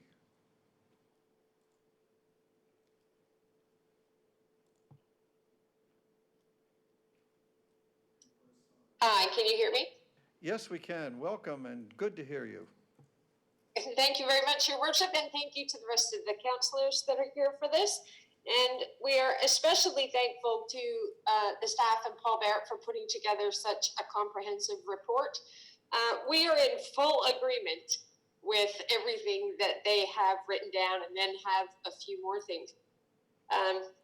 When we had our last executive meeting, nobody on the executive had received notice of this plan. Nobody received it in their mail, and I had everybody on the executive check it. Some of them are located on St. Augustine, and so they're closer, and they should have received the notice, but Larry Arnold and I are on Slater, and I think we're just outside of that limit, so we did not get it. That's why we're coming to this table a bit late. Again, we're in full agreement with what the staff report has said. We don't think that it's the way that it's being put forth now, that it is adds to our community. We believe that it detracts from the community and leaves a bunch of lost opportunities on the table as well. So we would basically like to just say thank you so much for the staff to do such a great job. Thank you very The residents much. are very happy. We're delighted to hear from you, and I regret the notice. I hope you will accept our apologies on that, given that it Absolutely. turned out as you liked anyway. Absolutely. Thank you. All right. Thank you. Council, we also have a registered delegation from the applicant, Rob McFarland. Mr. McFarland, can we bring Mr. McFarland in now? Good evening. Good evening, Mr. McFarland. You have the floor.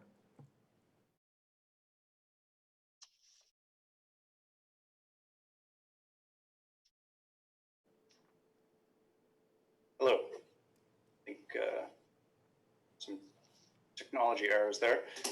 Thank you, Your Worship, members of council, for having us this evening. We represent Oakville Developments with regard to the zoning bylaw amendment application submitted at 550 Kerr Street as their planning consultant. Firstly, we'd like to thank you for hearing us this evening, and I hope everybody over there is keeping well. Our client's counsel submitted a letter for your consideration with respect to the staff report and the recommendations within. It generally expresses our client's disappointment with staff's decision to bring forward a recommendation in advance of receiving a formal resubmission in accordance with staff's comments, which were received approximately 2 months ago.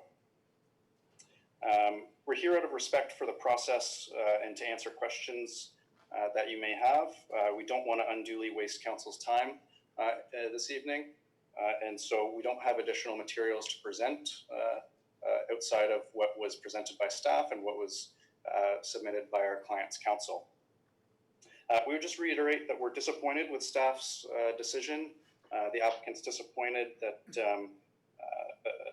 They had the opportunity to appeal a non-decision over 6 months ago and elected not to do so and to work with staff to address the concerns that were outlined by Paul Barrett earlier. And the timing of staff's report coming in short order following the receipt of staff comments. We understand that staff comments took approximately 8 months for the applicant to receive since the filing of that submission, and 2 months following the receipt of that are electing to forward a decision without prior notice or discussion with the applicant. So they're disappointed in that matter. And with that being said, the applicant hoped by not appealing that non-decision to work with town staff, work with council, and work with the community to resolve those issues. They were undergoing revisions according to those staff comments and through landowner coordination, and in an attempt to allow the process to retain at the town in terms of that Planning Act approval. So they are disappointed in this recommendation report, and it undermines, in our opinion, the efforts that have been made to date to work with staff further. With that being said, if you have any questions, we're here to respond to any that you might have, and that's our presentation for this evening. Thank you. Thank you, Mr. McFarland. Council, do you have questions? Actually, Mr. McFarland, I have one for you. Based on the possibility that you saw Mr. Barrett's presentation, did you see an opportunity in the future to work with the other landowners for a comprehensive development? Your Worship, our client had worked with the other landowners to achieve a comprehensive development plan. As staff noted, there were 3 meetings, and we had additional meetings outside of those formal town-initiated meetings with representatives of those landowners, and it was our understanding that we, had consensus in general terms of a revised plan, which would have formed a part of that application package. And to my understanding, none of the other owners have submitted formal applications to date, and the applicant is the only one to have done so. So their block plan is the one that formed part of that application and would have been revised accordingly. Okay, thank you for that. Thank you very much for bringing your comments and for your time this evening. All right, is there any other delegation? The clerk tells me it's down to Councillor Duddeck's motion. Councillor Duddeck is moving the staff recommendation. Is there any objection? Madam Clerk, I see no objection. The staff recommendation is approved. Thank you, everybody. Our next item happens to involve Mr. Barrett again, and it is the recommendation report for a site plan application at 2300 Spears Road. And in this particular case, we have a registered delegation by the applicant who's available for questions. And I will tell the public that everyone watching this who wants to speak on this item can do so by phoning 905-815-6095, and we'll connect you to the meeting, and then we'll call upon you to speak following the registered delegations and Mr. Barrett's presentation and council questions in reverse order or mixed order. Mr. Barrett, you have the floor. Thank you, Your Worship and members of council. This site plan application is being brought to council pursuant to the site plan control bylaw, which provides that the Director of Planning may present site plans to council at any time prior to final site plan approval. This site plan was originally granted conditional site plan approval by the Site Plan Committee, and that approval lapsed in June of this year. Given that the conditions of site plan approval have now been substantially satisfied, staff are seeking authorization from council for the acting CAO to sign the site plan agreement and to delegate issuance of the final site plan approval back to the Director of Planning Services. The staff report can be found on page 7 of the addendum. The subject lands are located on the south side of Spears Road, east of Bronte Road, adjacent to a stable residential community, and are occupied by an industrial building. As a result of tree removal outlined in white on this image, initially directed by the town due to hazardous dead ash trees, the established buffer between the accessory truck yard and loading area on the subject lands and the stable residential neighborhood to the south was diminished. The applicant is seeking site plan approval to permit an expanded hard surface area, an earth berm, and related landscaping in place of the former wooded area.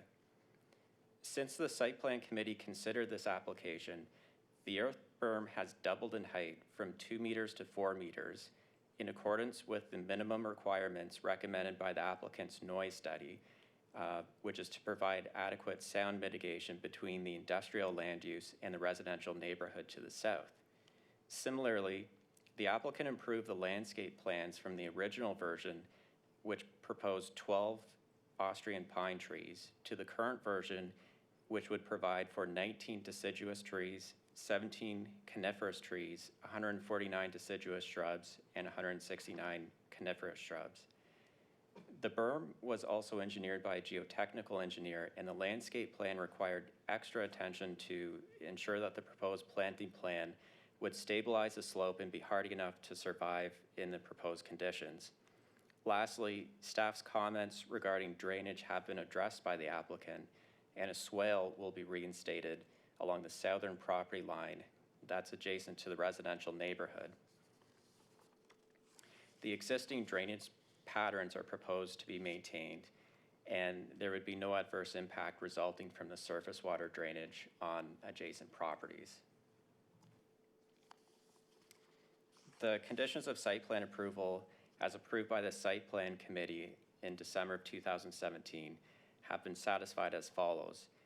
Number one, the revised plans, subject to a minor revision, which has been agreed to by the applicant, to shift the berm approximately 2 meters north to provide sufficient space for a drainage swale along the southern lot boundary. All outstanding comments on the plans have been addressed. Number two, the site plan agreement has been signed by the applicant. However, given that the conditional site plan approval has lapsed, staff are seeking authority for the acting CAO to sign the site plan agreement pursuant to the signing bylaw. Number three, securities.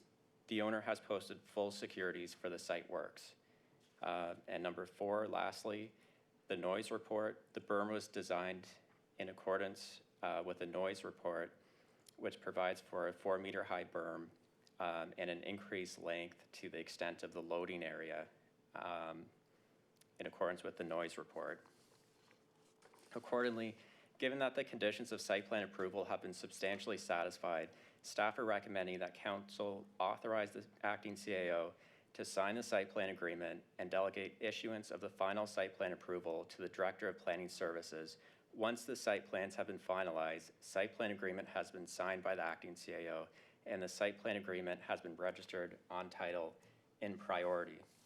In consideration of this, staff put forth the following recommendation for council's consideration. Thank you. Thank you, Mr. Barrett. That sounds like a happy ending to a long story. Council, do you have questions? I can tell you that we do not have any public delegations. The applicant is available if you have questions only. If you have no questions, do you have a motion? Councillor Chisholm.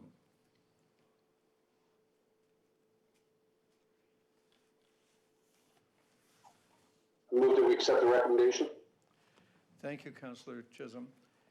Is there any other comment or question? Councillor O'Meara.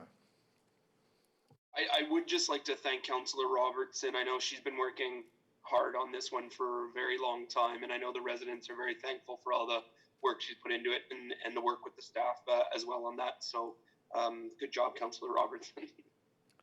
Thank you, Councillor Robertson, too, on behalf of the entire council.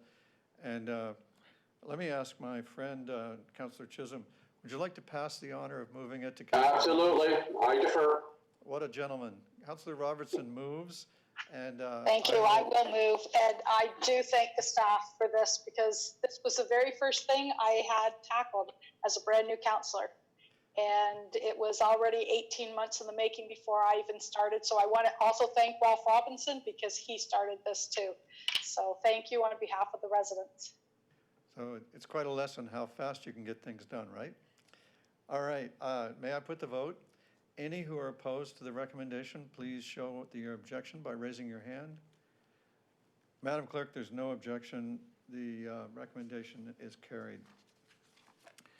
All right, Council, we're now on to number 5, the supplementary report, a recommendation report on the official plan amendment and zoning bylaw amendment for Empress Capital Group on North Service Road West. We will hear from Melissa Dalrymple, the planner, and Council, you have a lot of experience with this file. We've had this one before. And if you are watching this and you'd like to have a comment on this file, you can call 905-815-6095, and we will connect you to the meeting. And we will call upon you to speak following the presentation. And we have a registered delegation from the applicant who has a PowerPoint presentation. So, excuse me, we're going to turn to Mark Simeone instead. Sorry, Your Worship, I just want to clarify, the planner on the file tonight is Kelly Livingstone. Melissa is no longer with us. She's at the region. Thank you. Oh, well, does that mean there's no presentation? No, there is one, Your Worship. And? I believe he's virtually connecting tonight. Okay.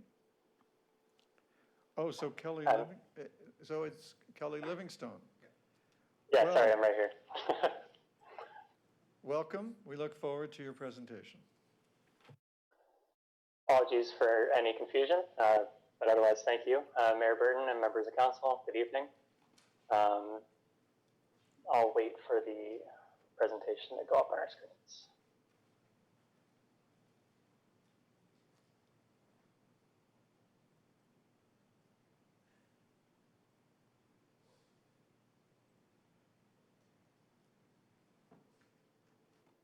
Okay, so this presentation is for the item shown on our screens. As Mayor Burton described, it's for an official plan amendment and a zoning bylaw amendment at 170 North Service Road West.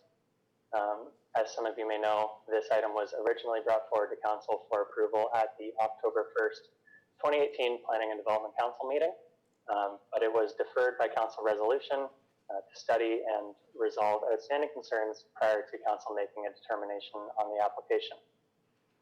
This presentation will give a brief overview of the application, including what was originally proposed. It'll describe the council resolution itself, and then go into the work that has been completed since the deferral of the application by council. Next slide, please. Just a quick reminder, the subject lands as shown in the aerial photo are located on the south side of North Service Road West, just immediately west of the Kerr Street QEW off-ramp. The lands are triangular in shape with an area of approximately 0.68 hectares and are currently vacant. Adjacent land uses are to the north, there's 16 Mile Creek, and to the east and west, there are kind of big box commercial uses. Next slide, please. This slide shows the site layout that was presented at the October 2018 council meeting. The proposal was for a 7-story building with 114 rooms and 95 parking spaces. And the plans show a shared access to the adjacent property to the west. Furthermore, the hotel was proposed to have a patio space at the front of the property with reduced landscaping requirement, and a meeting room was being proposed on site as well.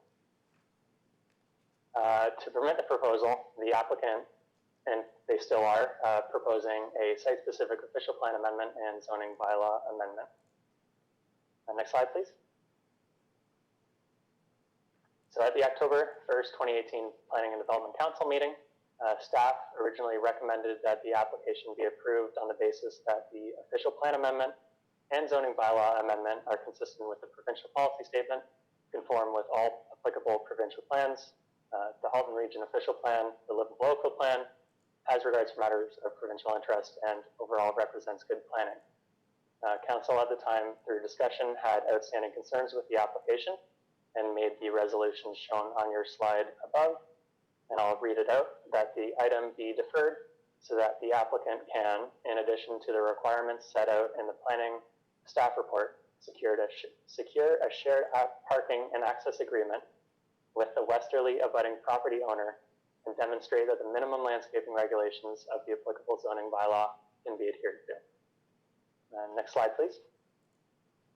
So to describe the work that has been done since the Planning and Development Council meeting, in about November 28, 2019, Planning received a letter from Bruce Hall, who will be presenting tonight, who outlined the work the applicant has completed since the council resolution. He described that in pursuit of securing a shared parking and access agreement, the applicant spoke with the westerly abutting property owner to secure rights to a physical connection between the two sites, but ultimately the applicant was unable to secure consent from all affected tenants of the plaza, making them unable ultimately to secure that shared parking and access agreement. In order, therefore, to further justify the application to both town staff and council, the applicant retained a new transportation consultant who have prepared additional studies and have since then worked with town staff to address the three main issues of the council resolution. And those are access to the site, the parking requirement, and the minimum landscaping regulations. And the presentation will go into those three individually. So next slide, please. The first one I'll speak on is the access requirement to the site. Next slide, please. So regarding access to the site, the applicant's consultant, named Transplan, reviewed and found the original traffic impact study to be reasonable and otherwise updated their transportation impact study to address the inability to secure a shared access agreement with the westerly abutting property owner. On the slide, you can see that the previous layout is shown at the top right, and it has the shared access drawn onto the plans. And then below, we have the kind of a snippet of the updated plans. If you're able to see it, it may be a little small. That shows that shared access now blocked off, and the single access is widened to some degree to accommodate a greater traffic flow. As shown in the current layout, as I've mentioned, the applicant is currently proposing a single right-in, right-out access to the site with that shared access blocked off. The applicant has demonstrated to transportation staff that the single point of access can accommodate traffic generated by the proposed development in absence of that shared access agreement with the adjacent property. As mentioned, transportation staff have reviewed this information and are satisfied with the justification that has been provided. Next slide, please. Now, looking towards the parking requirement, we'll be going into this one a bit more in depth. Next slide, please. Okay, so to briefly describe the previous application, as I've mentioned, the previous site layout is very similar to the current proposal, and it was for a 7-story building with 114 rooms and 95 parking spaces with that shared access. The hotel was proposed to also accommodate a meeting room on site, including the parking generated from that use. Next slide, please. So in response to the council resolution, the new transportation engineer, Transplan, conducted proxy surveys of 2 similar hotel developments in Oakville. And these hotel developments are these hotels, but not development, are the Fairfield Inn by Marriott and the Hilton Garden Inn. These are both further to the east in closer proximity to Mississauga, but still within Oakville. And these proxy surveys were done to better understand and to forecast the actual forecasted parking demand of the proposed development. As shown on the slide, the Fairfield Inn provides 65 rooms and 64 parking spaces, and the Hilton Garden Inn provides 127 rooms and 122 parking spaces. Both of these hotels, I'll note, have parking lots that accommodate both staff and guest parking. And they are generally similar in that they are of multiple stories in height and located in similar areas to what is being proposed. So adjacent to the highway and in a commercial area. Next slide, please.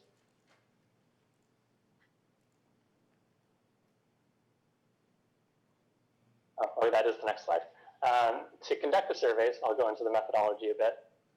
Transplan on multiple different occasions performed counts of the number of occupied parking spaces for each hotel during the busiest days of the week, which are the weekends, Friday through Sunday, and during the busiest months for hotel occupancy, which are August and September. Ultimately, the goal of the study was to determine the ratio of parking spots that are occupied to the number of occupied rooms in the hotel.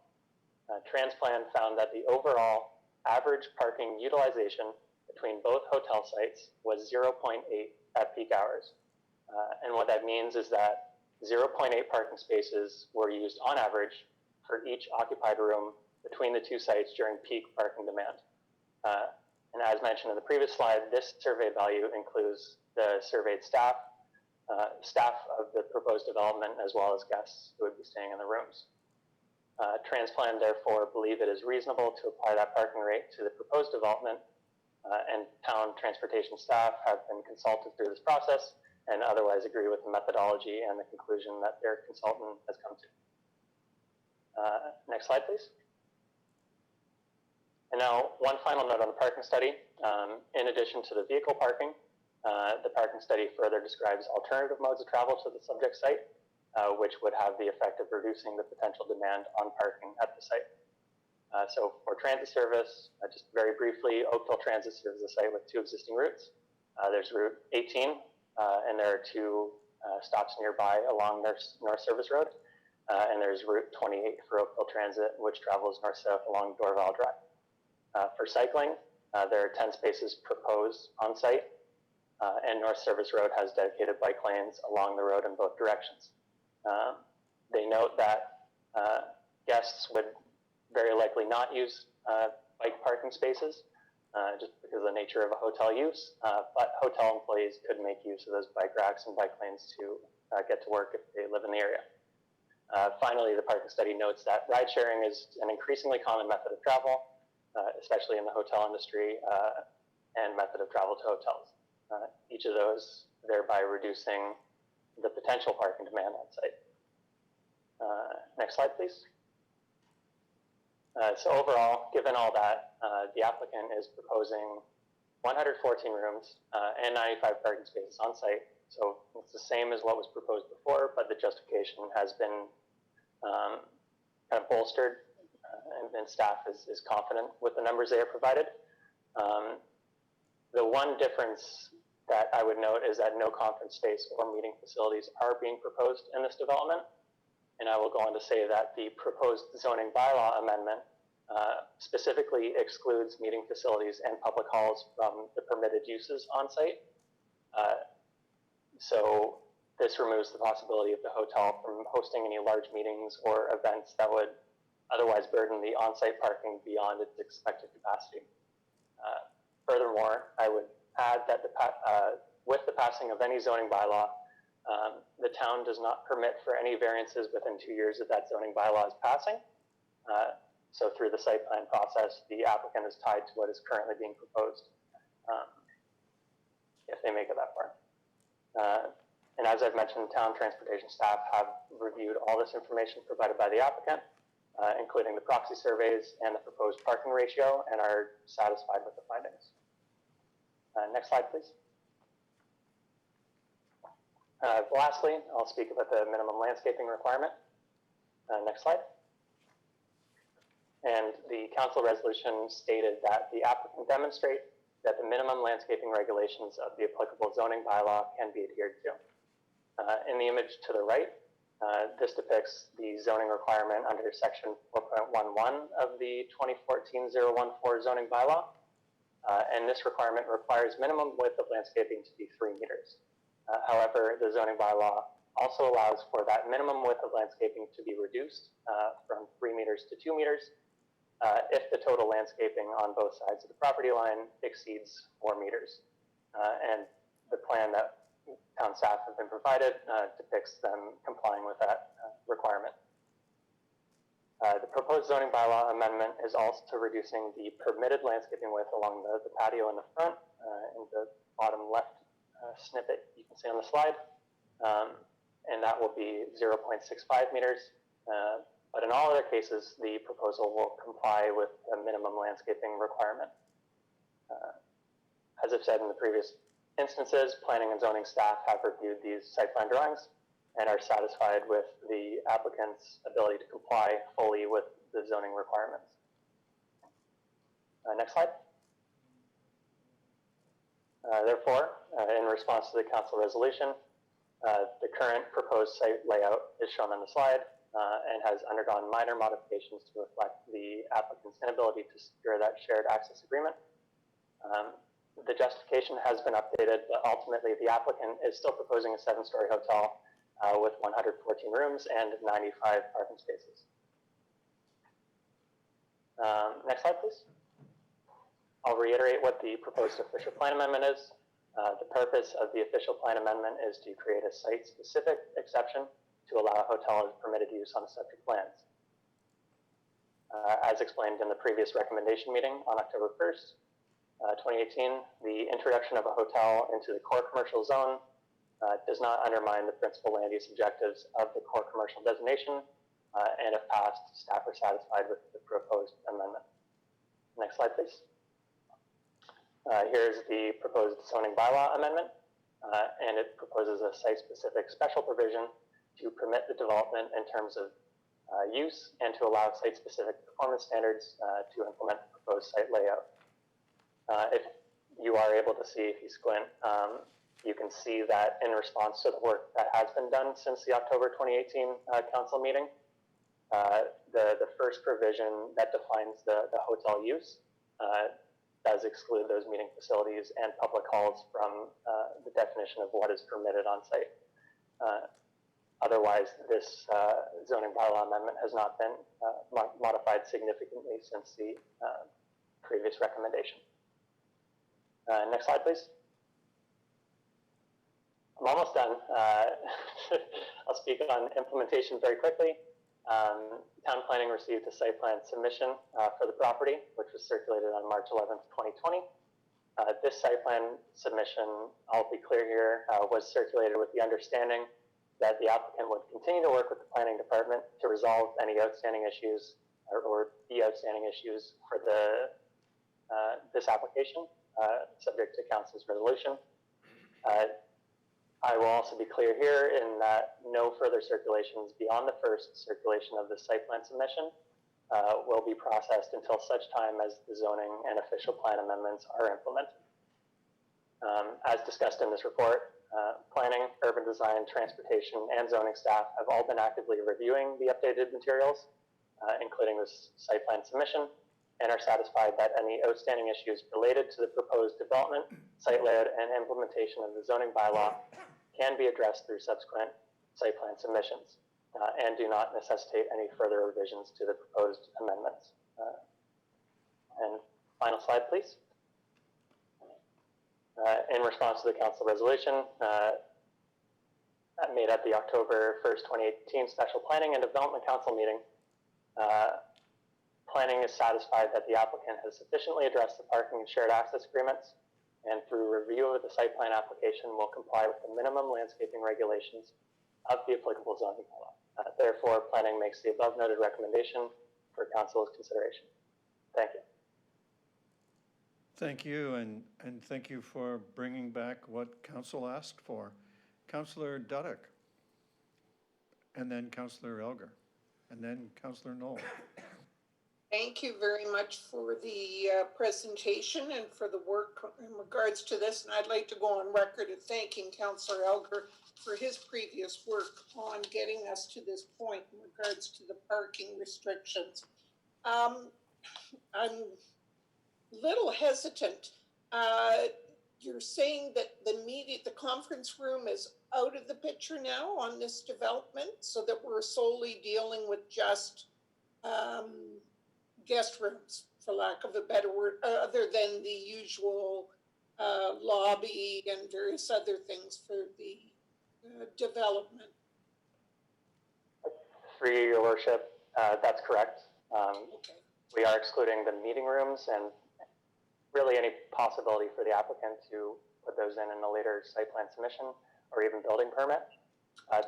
There is some auxiliary gym. There's a pool and a small gym inside the hotel, but at least what is being proposed, but nothing beyond that. Okay, because I guess my concern was with the original proposal, having that conference room and the other amenities sort of compounding on the parking, it was problematic to me. Now, again, it's sort of on a leap of faith, given the situation we're currently experiencing in other parts of the town, specifically Brawny comes to mind, where you have a private landowner to the west who obviously has not been able to get a meeting of the minds. That's private property, so that would be the responsibility of that owner to, what shall I say, monitor illegal parking on their premises. It's not the town's responsibility, correct? Through you, Mr. Mayor, that is my understanding. If staff, Charlie or Gabe or Mark think differently, then they can certainly mention it. But yes, I believe that would be the responsibility of the private landowners. Okay. All right. My biggest concern related to the parking, and I still do have concerns, but I'll stand down for the time being. Councillor Elgar. Thank you. Thank you for bringing it back. I see this as we are now setting this up for the next tow trucks bonanza place here, because the whole idea was to get the shared parking to the west. Without that shared parking, that plaza to the west, you can be sure what's going to happen there. They're not going to put up with the cars being parked there. And here we go again, planning for a tow truck disaster. And but residents, I don't think anybody is going to ride their bicycle to stay in a hotel. And I'd be interested to know how many of the workers are going to ride their bicycle all the time to get to that hotel. Mind there's only 10 bicycle spots anyway. I'm really shocked that we are trying to pack this much into a small space where there's no room and no parking. And even the snow storage, if you look, if you looked at the picture he showed, like, don't worry about the shrubbery, it won't be there because they're going to blow the snow unless it quits snowing altogether in that corner of the 95 parking spaces. It'll be a disaster. It's too much. At the appropriate time, I'd like a recorded vote, because in 3 years' time, if this gets built, I want to know who supported this. To me, nothing got changed except now apparently there's not going to be a conference room. But is there going to be a restaurant at all where somebody can actually get a cup of coffee? Is that not even allowed in this restaurant, this hotel? Through you, Mr. Mayor, if any food service or restaurant uses were proposed, that would impart an additional zoning parking requirement on the site. As it stands now, they are only required for the lodging units themselves. If they were to say, okay, add a restaurant or a coffee shop or something to this development, there would be that additional parking required. And where would we get that parking? Because, if we're going to build a hotel nowadays, normally there's a place where at least a person can get a cup of coffee. Like, something's wrong. Something doesn't smell right here. Anyway, I will not be supporting it, and I want a recorded vote at the appropriate time. Thank you. Thank you, Councillor Elgar. Councillor Knoll. Hi, thank you, Your Worship. I hate to pile on the grief, but I'm concerned about what I think I heard you say, that the only access to this property is a right in, right out. Is that correct? Through Your Worship, that's correct, yeah. So that's kind of an unusual traffic scenario on a busy road where there's no other points of access, is it not? Through Your Worship, I cannot speak for the traffic engineers who have evaluated this development. However, the justification and the review of the traffic impact study did consider the access being only a right in, right out. And they do mention that, as my understanding is that they mentioned that most traffic would be directed along North Service Road West from Dorval Drive, from the highway, and not coming from the east along Kerr Street. However, the traffic impact study further notes that U-turns would be allowed at the Dorval Crossing intersection in order to access the site. That's what the traffic impact study does state. We're allowing U-turns at the intersection? Is that what I heard you say we're going to allow U-turns at the corner of North Service Road and Dorval? That is the justification that was given through the traffic impact study. Sorry. Wow, that doesn't sound very practical. Is there a boulevard strip in front of this property, or will one be added at some point if this were to somehow get approved? To avoid people turning left? Through you, Your Worship, I believe there already exists a boulevard strip along North Service Road. I mean, I understand what you're saying, that most people are going to access when they're coming from Dorval southbound, but the problem is that when they want to leave, they're going to be probably not all that excited about the idea of doing a big circle. So they're going to be looking for the fastest possible route, and that's going to include strange U-turns and utilizing the plaza parking lot next door, or the one across the street with the wood-burning pizza restaurant whose name I forgot. But I think I'm agreeing with Councillor Elgar. I can't see that this is a practical project from a traffic point of view. That's a really busy road now, and this is just going to make it that much worse. Thank you, Your Worship. Thank you, Councillor Knoll. Mr. McConnell, do you have wisdom to add here? Thank you, Your Worship. Certainly through yourself to the councillors with respect to access. So the traffic study did look very carefully at the methods of ingress and egress to the site. There was the explicit acknowledgement that it would be a right in, right out only, and that the majority of the traffic would be coming westbound from Dorval accessing the site. There may be an opportunity for limited U-turns, not at the intersection, but at other control points to the site in a safe and effective manner, right? And we would evaluate that more carefully through the site plan process. But from a general perspective, our traffic engineers were satisfied with traffic coming from the east accessing this site, and again, doing appropriate U-turns. And there are many roads that do support U-turns, and they are so signed in appropriate locations only. And again, those details would be worked out through the site plan process. Thank you, Mr. McConnell. I have Councillor O'Meara, Councillor Chisholm, Councillor Haslett-Deal, and Councillor Giddings. Does anybody else want on this list? Councillor Longo. Thank you, Your Worship. I'm might be a little odd, but I actually I'm okay with what has come back here. The big issue for me was the conference use and the accessory people coming and using that, as was noted. And I've been to both those other two hotels on the easterly portion of Oakville who have the same proportions, the same basic, and they're usually 80% full, and there's usually occupancy, and a lot of people take taxis and cabs. So it's actually not as bad. I do appreciate the use of dead land here, which is trapped land as well, and wanting to invest here. So I am a little cautious about U-turns. That kind of took me for a loop. But I will also note that many U-turns and most of all of our intersections are signed, and you're allowed to do it. So it's not sort of coming out of left field. But I'm not as I appreciate the work that staff done, and I understand now. I think that the big part was getting rid of the conference and the meeting area to have those accessory things, because that's where you get your large volumes of traffic. So I understand the hotel business is suffering. I understand there's not as many people going in it, and I think that I do thank staff for their work on this and re-looking in at it. Thank you. Thank you. Councillor Chisholm. Thank you, Worship. Just for clarification, the Kerr Street ramp going is one way. So the in and out is, so I'm just clear because I'm a little confused here.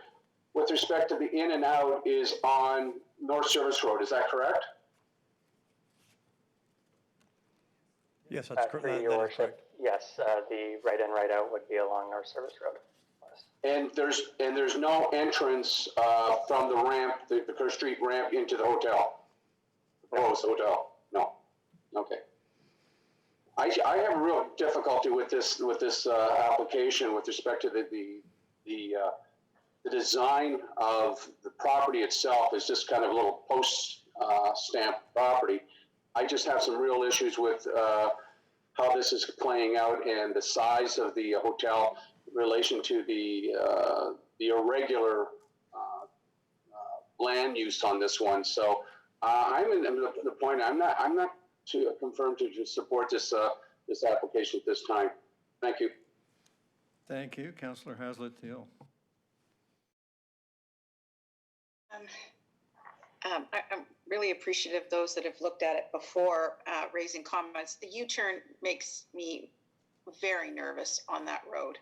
I would point out that anecdotally, I've been in meetings at the hotels that they used as comparators, and one of their primary concerns was their staff being able to get to the site. And so I'm pleased to see there's transportation that allows the staff to get there. But I must admit, I while I would love to be able to use a dead piece of land that's sort of a bit locked in, it doesn't sound designed well. And it sounds like it's going to be a safety concern on the roads. So I have some reservations here now. Thank you, Councillor Giddings. Thank you, Mr. Mayor. I share the concerns. I'm familiar with those other hotels as well. And Kelly, my question is, when they did the study, was it a sit in the parking lot, count the spaces kind of study, or did they talk to the hotel management at all? Through your worship, I don't know exactly how the transportation consultant did conduct the study, but I think the best guess for me, having looked at the methodology, would be that they did count the number of spaces physically. But I also believe they would have had to be in contact with hotel management because the study itself had a description of the number of rooms that were being occupied at the same time. And your worship, if I may just supplement that with a bit of a response, I also do recall that the study did undertake those surveys at the two busiest months of the year, which was August and September as well. And our engineering staff did support the methodological approach in undertaking that survey. All right, I appreciate that. I just know that there have been parking problems at one of those hotels that caused them in the past to seek parking elsewhere for staff. Thank you. Thank you, Councillor Longo. Thank you, Your Worship. Just my concerns are that part of North Service Road goes from 2 lanes to 1 just after the Canadian Tire, and having a U-turn in that area as well as the off-ramp from the QEW, it seems like it's going to create a kind of an unsafe environment to be able to do U-turns, or I don't know if that can be re-looked at, or if there's another way of looking at gaining access to more parking to the adjacent mall. Are those discussions dead? But, to Councillor Elger's concerns about parking, a combination of the traffic and parking, I won't be supporting this. Councillor Palmer and Councillor Robertson. Councillor Palmer. Thank you, Your Worship. I have a question just around I took a look at the previous report and the resolution that was passed by Council in 2018, and it was about the shared parking and access agreement. And it says that ultimately they were unable to secure consent from all of the affected tenants. So I'm just wondering, how many tenants were there and how far did those discussions go? And what really was the process in that before they decided just to move ahead without the consent and resubmit this? So, Your Worship, if I may respond to that question. So this came back to Council, or this was in front of Council previously in October of 2018, and Bruce Hall, the planning consultant, and others. He worked with the property owners and the property managers and the planning consultants of the adjacent plaza. And the reason we're only bringing this back now in almost mid 2020 is that they worked for many, many months. And it was a private negotiation, so we're not privy to the details per se. We would call Mr. Hall on a regular basis. I had that diarized in my calendar to call him on a bi-monthly basis to get an update. And he said they were continuing to work with those tenants. They did have different lease arrangements and agreements with them. And he said, short of getting into the details, there were some problematic issues and tenants that they did have to deal with, but they had to respect the legality of the leases that they were subject to. And they worked for many, many, many months to try to resolve those issues. Suffice to say, at the end of the day, they weren't able to reach an agreement with them.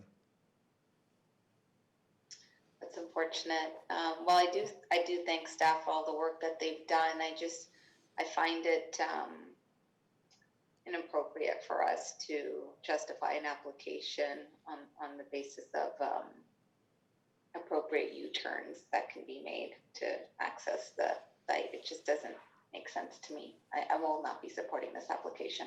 Thank you. Councillor Robertson and then Councillor Lischina. I actually don't have as big a problem with the parking. I think that so many families will come in, they get 2 rooms. I'm not as worried about the parking. U-turn bothers me greatly.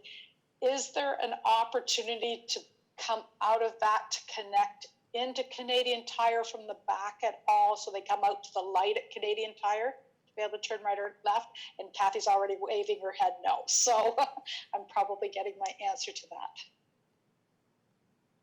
All righty. It looks like you can go with Kathy's answer. The next first-time speaker is Councillor Lischina, then Councillor Adams. We then may be able to recycle back to Councillor Elgar. Thank you, Your Worship. This is a question for Mr. McConnell. Mr. McConnell, did you receive any feedback from Visit Oakville regarding a building of a hotel? I understand that in the past, that was one of the identified issues with the town, is that we don't have enough space for visitors. And so I'm just curious if there was any feedback from Visit Oakville. Through you, Your Worship, I don't recall specifically getting such feedback, no. Councillor Adams? Thank you. Are there any other similarly sized sites where the right in, right out is required and U-turns are used at an adjacent corner? Either retail or hotel or other employment type uses? Through you, Your Worship, I know just generally in dealing with many site plan applications and development applications that the use of right in, right out is or can be an appropriate method of access and ingress and egress to the site, given the road geometrics and dynamics of a particular road. So we have certainly relied upon that in the past, subject to acceptance by our traffic engineering department. And as Councillor O'Meara had alluded to previously, there are situations where U-turns on a road at appropriate locations are acceptable. And again, that would be to the satisfaction of our development engineering and traffic engineering departments. So you don't have any current examples that you can give us where such designs are being used successfully? I couldn't give you a specific example at the moment. Again, to say that we have reviewed generally development applications in the past where that has been incorporated into the design. Thank you. Any other first-timers? Then it's back to Councillor Elgar. Yeah, thank you. Through you, Mayor Burton. Yeah, question. I thought I heard somebody say that they go from west from Dorval to get to the site. Was that, did anybody remember hearing that? And I'm wondering how you would get there by going west on from Dorval. I believe they go Through east. your worship, that was me that said that. I had meant to say they were traveling from the west, from Dorval. That's okay. Towards the site. Okay, so now I'm trying to figure, where can you do the U-turn? You're saying you can do a U-turn at Dorval and North Service Road? Through your worship, the traffic impact study that was provided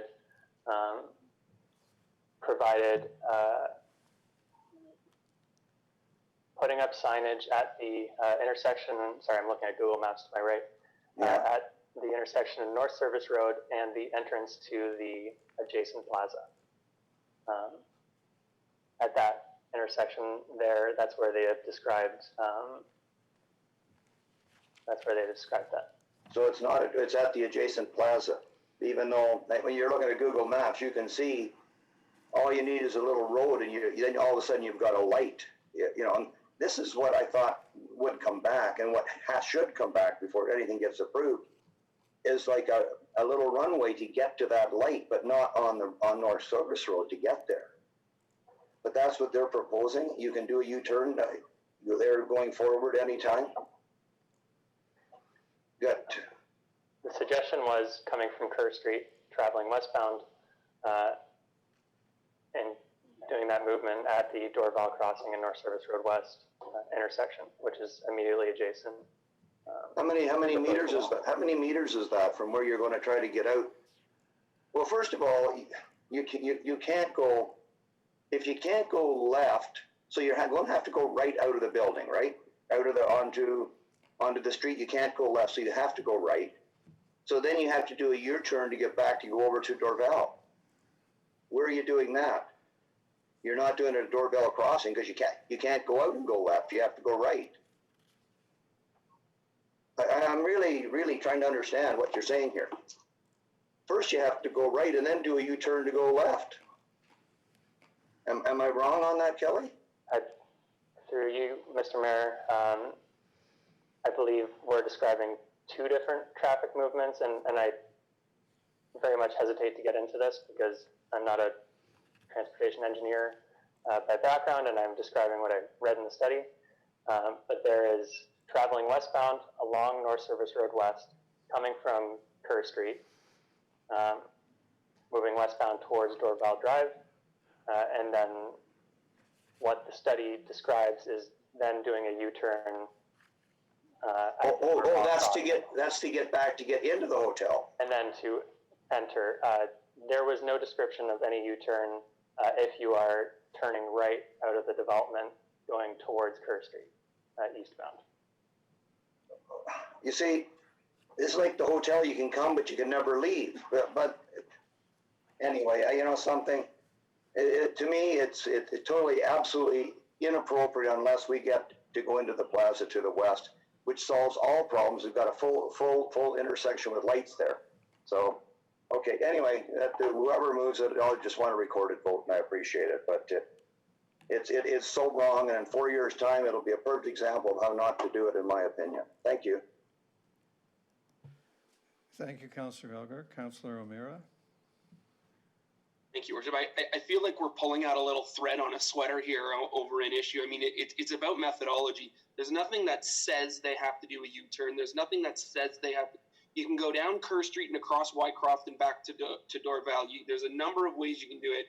But just to confirm with staff, this can get worked out in site plan. Is that not correct? Through your mayor, your worship, yes.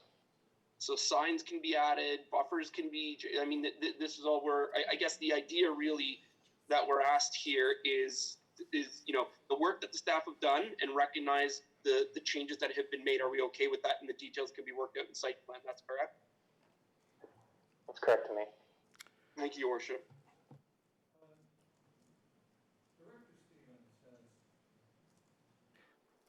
Thank you. Director Stevens, can you add some wisdom to this? Through you, Mr. Mayor. So, as has been mentioned, it's a right-in, right-out situation at this proposed development. people who wish to make a left do have the option of doing a U-turn either at the Canadian Tire by the gas bar there if they're leaving, or at the Dorval crossing entrance if they're coming into the plaza. But there's nothing to say that that's what they need to do. They could take another route, as Councillor O'Meara mentioned.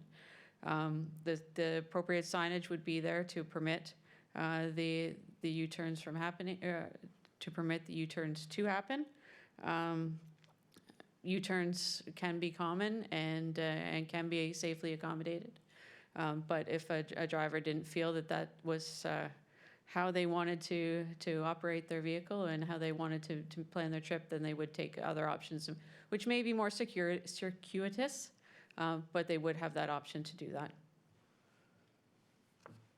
All right, we're now going to Councillor Lischina.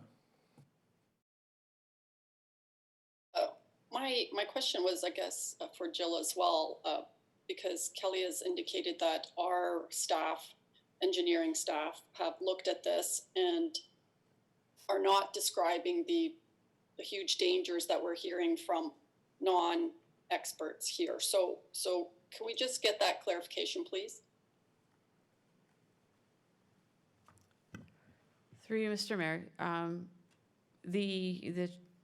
the application was reviewed by our traffic engineers who are supportive of the U-turn. As I said, it's not a necessary move. There are other options, but it can be accommodated at those two locations based on the configuration of the roadway there. So drivers would need to wait and make sure that the signal was appropriate for them to make that turn, but it could be accommodated.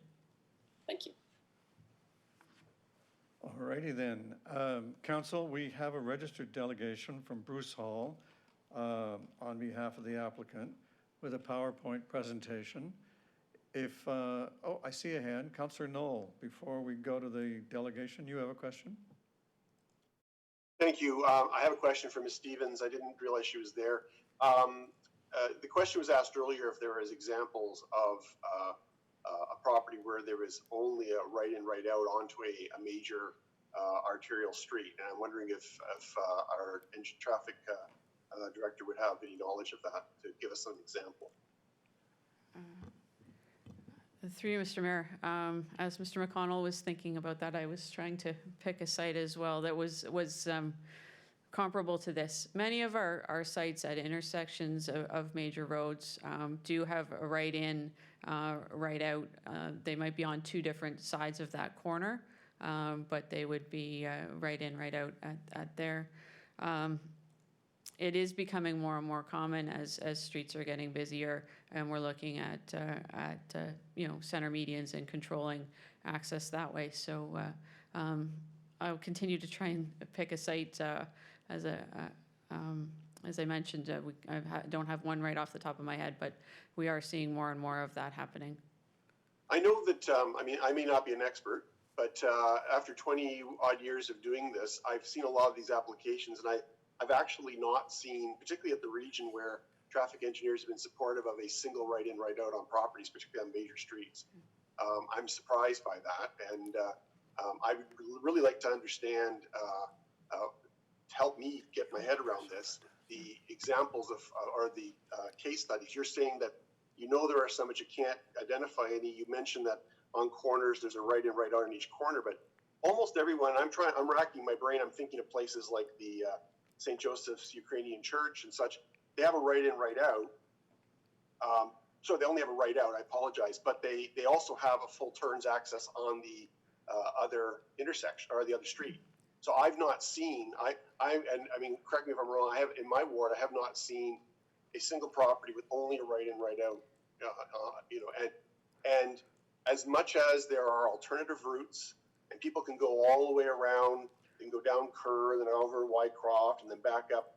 The reality is that human nature is the path of least resistance, and they're going to U-turn. You know that. It's just, that's the way we work. And the last thing I just want to say is that the concept of taking a left turn, a U-turn at Dorval Crossing Plaza, have you ever tried to even get out of Dorval Crossing Plaza to turn left? that is one busy plaza. And you take your life in your hands sometimes to get all the way across the street because it's so close to the intersection. So I don't know, I'm not sure, maybe late at night or during COVID or whatever else it's possible, but during a normal busy time when those restaurants and Michael's and Winners and the rest of them are humming, it's tough to get in and out of that property at the best of times. So that's my 2 cents. Yeah.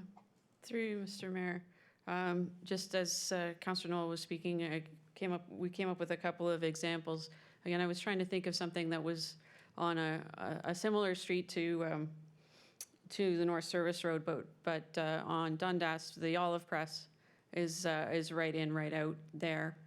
The Viva retirement at 6th Line and 16 Mile right now has a full moves access onto 6th Line. It has a right in only off of 16 Mile, but as 6th Line is widened, it will be right in, right out off of 6th Line, and then right in only on 16 Mile. All right. So we've established that it is a permitted traffic maneuver in the famous traffic handbook, I guess. Let me ask again, are you ready to let the applicant have a say? Yes. Oh, good. All right. Madam Clerk, would you please make it possible for Mr. Hall to share his presentation with us and his thoughts?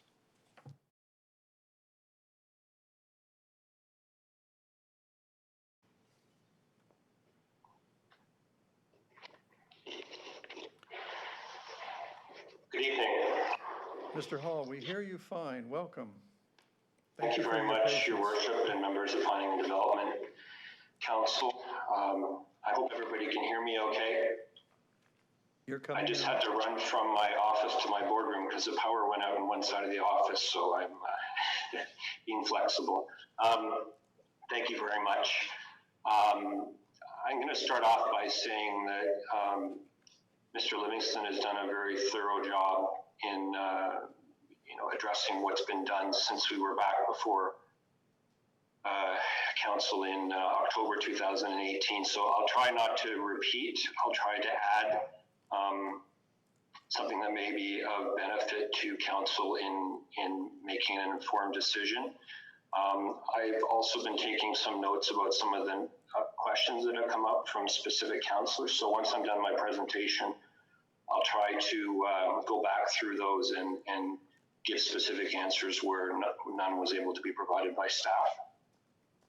So if Madam Clerk could start with the presentation.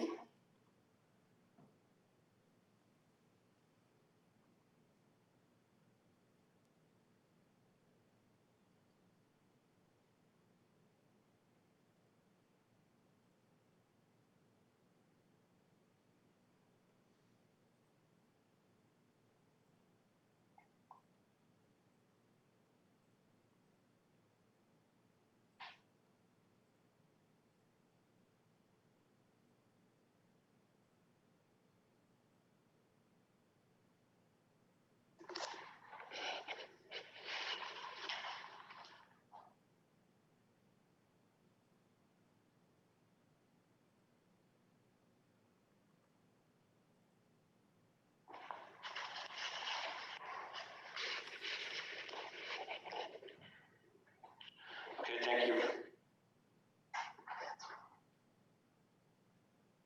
There we are.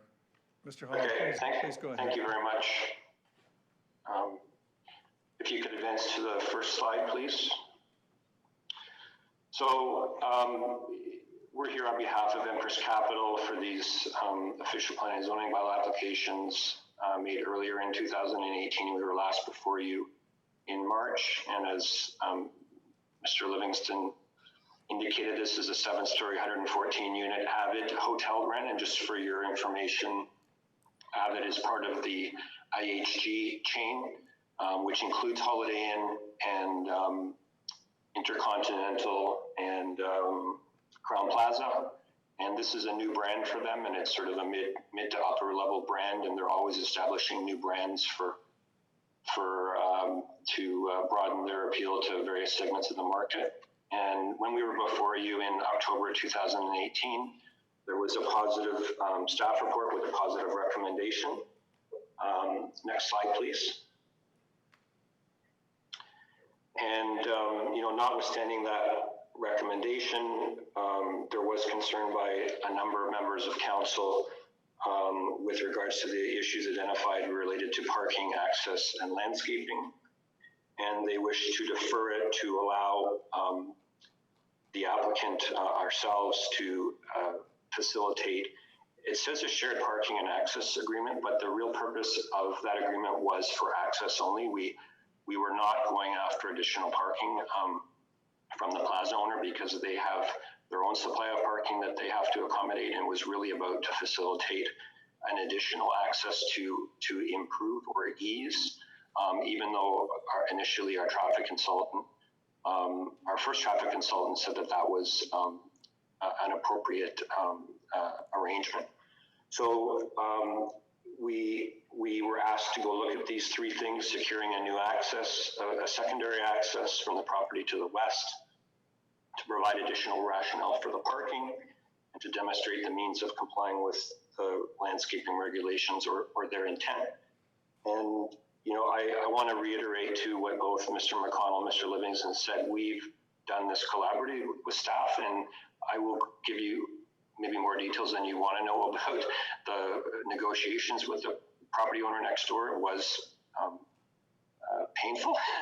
It took a long time, and as well, each time we were doing this, we worked with your staff in terms of our transportation consultant and our engineer and our architect, getting sort of confirmation on the scope of what they were doing, because we knew that there was a high degree of interest from council in trying to resolve these things. So we wanted to make sure that what we did was done right. So if you go to the next slide, please. I'm not going to spend a lot of time. We all know where it is. We all know where the subject site is. And really just the point here is there's been some discussion about this being a postage size stamp property.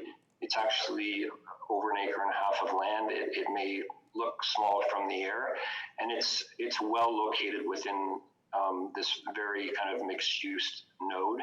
And we believe that it will be supported by and support, a lot of the uses within there, and which is really important in this time. Next slide, please. And this is just a really quick overview of the development itself. Again, there's that 0.6 hectares, which is about 1.68 acres, about 55,000 square feet of GFA, 7 stories, 114 suites, and the aforementioned 95 parking spaces. Next slide, please. And again, we've been oriented to this, but really the important thing is that this is kind of a blank, a hole, like in the sort of urban fabric right now.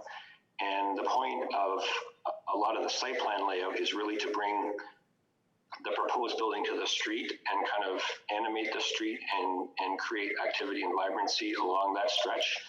And a use that can do that is a hotel, because people come, they arrive, they park their car, they can walk to the Starbucks, they can walk to the shopping center for dinner.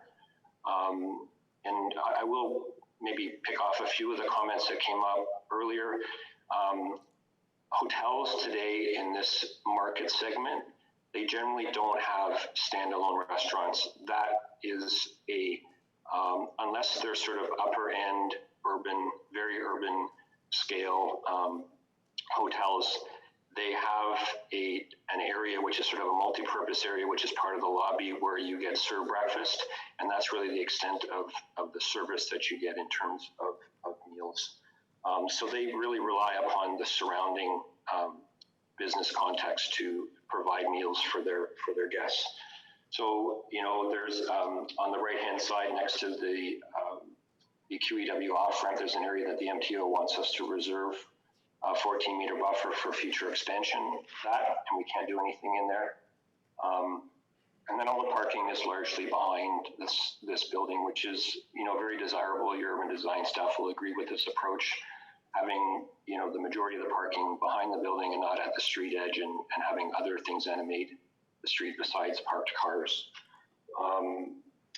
And then the landscaping that we'll get to in the very end that Mr. Livingston went through, where there's looking to vary the landscaping standard by making it up on both sides of the site, is really at the back of the site, which is adjacent to the back of the Dorval crossing.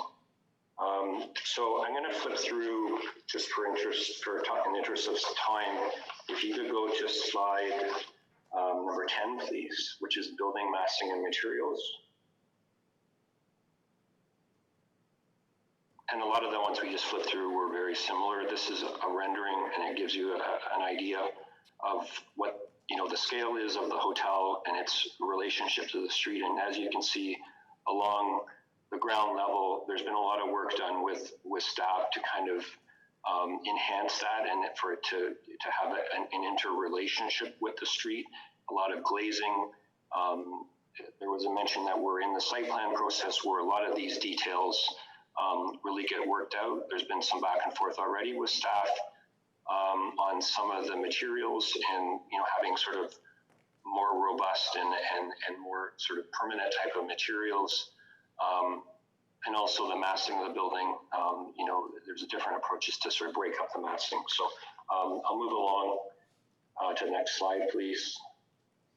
Just in terms of what this project will bring to the area, it's the last vacant parcel.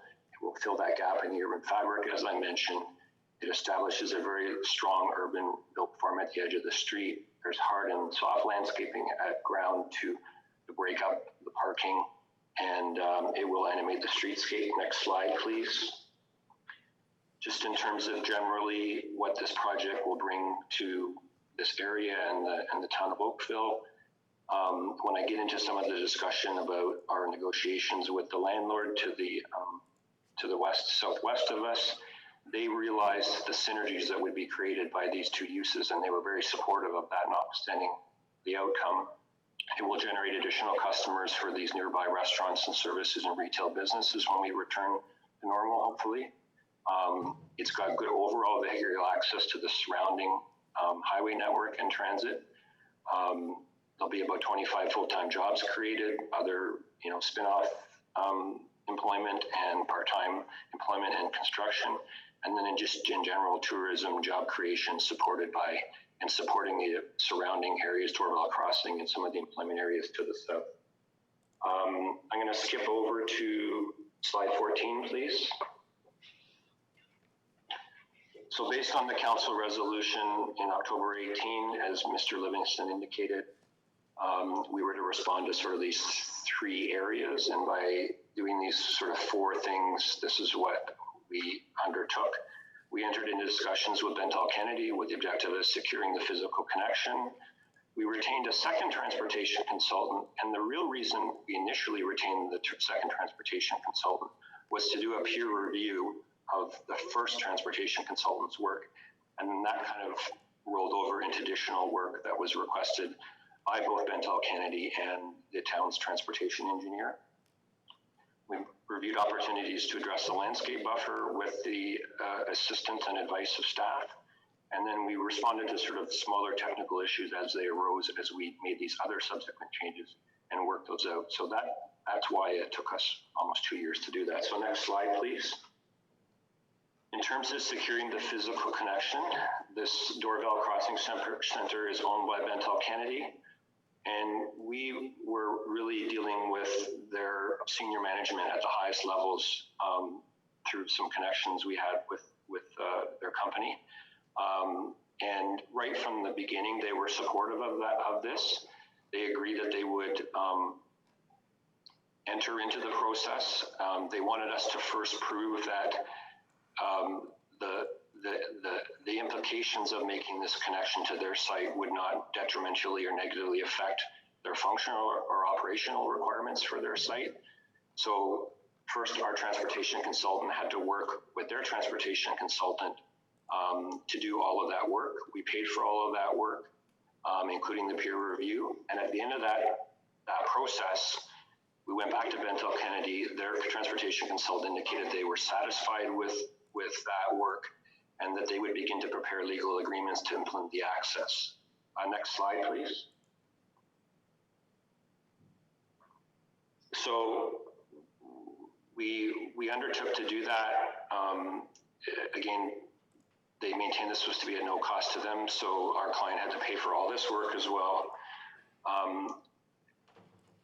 The process of getting consent, a number of the large tenants had a clause which, a change of this sort, required their consent.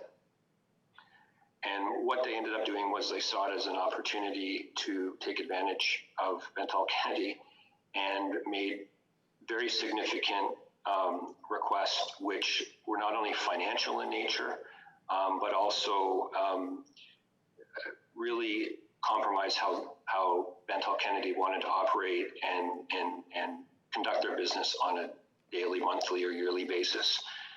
We had our lawyers involved with all of their lawyers, and this really, these were companies that were from south of the border. They didn't really have an interest in being that neighborly. And at the end of the day, Bentall Kennedy went, I think, well above and beyond what I thought they were going to do. We carried this on, and at the end of the day, we reached an impasse, which we all agreed at the end of the 2 years we had to move along. And, you know, I was involved in these firsthand. So, you know, Mr. McConnell and Mr. Livingston were not privy to these. I was, and I can attest that there was a lot of time and expense by all parties concerned. So notwithstanding all that work, the initial transportation consultant and our transportation consultant, that the access would work under both existing and future conditions with the one-way in and out access, and staff are satisfied with that finding. Next slide, please. The next element was the parking, and as we said, we hired the other transportation consultant initially take a peer review, and as they went through this work and dealing with your transportation engineer and transportation department, they ended up doing initial surveying, preparing a revised parking study, including what they both deemed to be more appropriate proxy sites, and confirmed the proposed supply and required demand. As well, they reviewed the site plan. And as I said, this work was all taken in consultation at every step with your transportation department. Next slide, please. I'll just quickly hit on the TIS analysis. A lot of the existing information was used. They confirmed what additionally had happened since that time. And then they confirmed that the capacity analysis of the boundary intersections and roads shows minimal impact and them operating still at acceptable standards, which is supported by your staff. In terms of the site plan review, it was really about how vehicles, all vehicles that came on the site were able to move around, function, do their business, and come back out. As a result of this review, it was determined that all these vehicles were able to successfully move onto, around, and off the site. There was that minor change that Mr. Livingston indicated in terms of the widening. Next slide, please. In terms of the parking study, the additional work at suitable proxy sites, we have, we require one space per room plus one per 30 square meters of ground floor area. Results, in a requirement for 135 and 95 are proposed, and this expressed as a ratio is 0.833 parking spaces per room or suite. As Mr. Livingston indicated, they did the surveys at sites in Oakville, which were done in consultation with your staff. They agreed they were similar size properties. They had similar characteristics, with the exception that these other properties did indeed have conference or meeting room facilities, which I will get into in a little bit. And again, earlier, our other surveys were done in off-peak periods. It was a requirement that we do this in August and September. One of the councillors had a question about how much surveying was actually done. Each of these properties was surveyed over 5 separate full days, weekend days, in August and September, from morning to night, right through 24-hour period. Next slide, please. And as a result of the peak average rate per room, we're not seeing hotels in general hitting 100% occupancy these days. And when it's adjusted to 100% occupancy, the average rate is, as expressed, is as a ratio is 0.8 spaces per room. And when you apply this to the subject property, it results in a requirement for 92 spaces, 95 are proposed. We also have one large space for a bus, and that allows when a group comes, like for a hockey tournament, this bus can be parked on site in its own dedicated spot, and that takes up quite a bit of demand. Transplant also, as Mr. Livingstone indicated, considered a number of alternative modes of transportation, transit, cycling, and rideshare purposes. And the conclusion was that the hotel will be supported by the proposed parking supply based on the demand at similar hotels, notwithstanding that it doesn't have this conference facility. And in addition to that having been eliminated, the applicant has sort of advanced their deal, if you like, with Avid, the brand. And one thing the brand, that brand does not actually have conference facilities. So in addition to it being taken out as a permitted use, it's not part of the program for that specific brand as under the IHG banner. Next slide, please. And as Mr. Livingstone indicated, and was a requirement of the earlier concerns about council, the minimum 3-meter landscape buffer is largely provided around the majority of the site with 2 exceptions. This piece in front of the building, which is this pinch point, which is 0.65 meters, which doesn't meet the definition of the bylaw as a landscape buffer, but it is still landscape space, and this accommodates the entry to the hotel and allows for the building to come closer to the street in that area and have that interaction, which is desired from an urban design perspective. And as I mentioned earlier, on the west side of the property, the 3 meters under the bylaw can be reduced to 2 meters, provided that it's achieved on both sides of the property. And at the back of the Doorbell Crossing East site, they have over 2 meters, and when you add these two together, you get over the 4-meter requirement. And this was achieved throughout this area, and there were some minor adjustments that were required that staff requested, where there's an area where cars back out, and again, we met that 4-meter requirement. So staff is satisfied with the iterative process that's gone back and forth, that the applicant has revised the plan to satisfy the concerns about landscaping. Next and last slide. As Mr. Livingstone indicated, staff is satisfied that we have addressed the matters that were raised by council in 2018. That this application, meets the intent of the provincial policy statements and the provincial plans, the regional plan, the Oakville plan, and has regard for matters of public interest and represents good planning. They recommend approval of the zoning and official plan.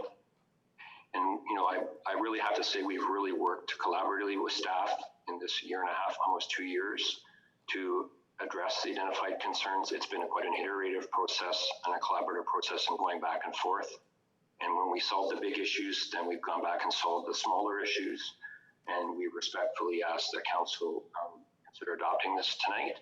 I will respond to a couple of the questions that were raised by individual councillors. As I indicated, there is no restaurant on this site. There is no conference room facilities. So the numbers that came from the other surveys are actually larger, and this is a more conservative approach.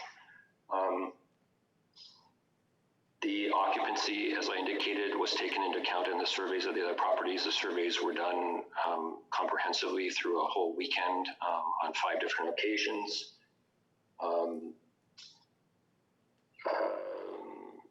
I think that's about it. All right, thank you, sir. Council, do you have questions? Councillor Elgar? Yeah, no, I appreciate the presentation and what the gentleman is saying, The only issue was to get the agreement with the property owned by Bentall Kennedy to the west, which would have resolved all the issues. Because I know what's going to happen. If this gets approved, people, if they go and there's no room to park, they're going to park in that plaza to the west, and then away we go with the tow truck show. So anyhow, that's enough. And anyway, I'm ready for the votes. I respect that was the ask and the requirement, and it was taken very seriously, and a lot of time was spent on it. And at some point in time, both parties just agreed that we had to move along, and then go back, and that was about a year ago, or close to a year ago. And then we met with staff, and we decided how to go back and address some of these other issues, and provide the rationale that, notwithstanding that the agreement wasn't reached, that it still represents an appropriate response. So, Mr. Hall, your submission is that because you couldn't get the agreement with the plaza owner, you cut down the proposal so that you could meet the parking requirement. Is that correct? Or are you still deficient on parking? Are you, in terms of our bylaw, are you needing to give 135, but you can only do 95? Which is it? Well, the agreement with the property owner, Bentall, was about access, and the comment that came back was to provide appropriate rationale for the parking that was to be provided, and I believe we've done that, and staff is satisfied with that. So, at the ratio in our bylaw, which, as I understand it, is 114 rooms, making it want 135 parking spots. Is that the base that we're working from here? Well, I'll answer through you, Your Worship. I will answer on behalf of staff. The bylaw requires parking from two components. One is on the basis of the number of rooms, one per, and then an additional amount for ground floor space, which is effectively for uses like a conference facility that would generate additional parking. Because we don't have that, and staff, and we've looked at the demand, the actual demand, which is created on similar properties in Oakville, which is not 1 per 1, it's 0.8. That's what we have, and that's what we're applying for. But as we look at the math, which seems to be what council is concerned about, the 135 parking spots versus the 95, help me out with the math. Does that mean that if you had 83 rooms, you'd be able to totally meet the bylaw requirement? Partly. As I said, the bylaw has this other element of an additional amount of space per meter of square footage on the ground floor that would be dedicated to uses outside the normal operation of the hotel. So that there's two components to it. So it would be a different number than 83, but there would be a number that wasn't 95? Is that accurate? Well, our consultant and staff are satisfied that the other element is not a consideration here because there isn't this additional space which generates additional demand. And as far as 114 rooms at the demand that we have shown based upon the surveys of similar properties, the peak demand in the busiest 2 months of the year being at 0.8, that's what we're providing. So 114 times 0.8.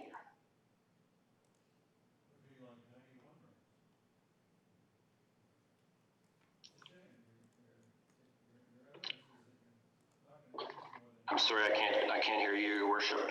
It's my fault. So your evidence is that you're not going to use more than 91 rooms, but you want to build 114, and we're at a loggerhead here. Right, if I can clarify the, pardon my interruption. We're not saying we're not going to use 114 rooms. We're saying that based upon the surveys that we did earlier, and these surveys, the 114 rooms at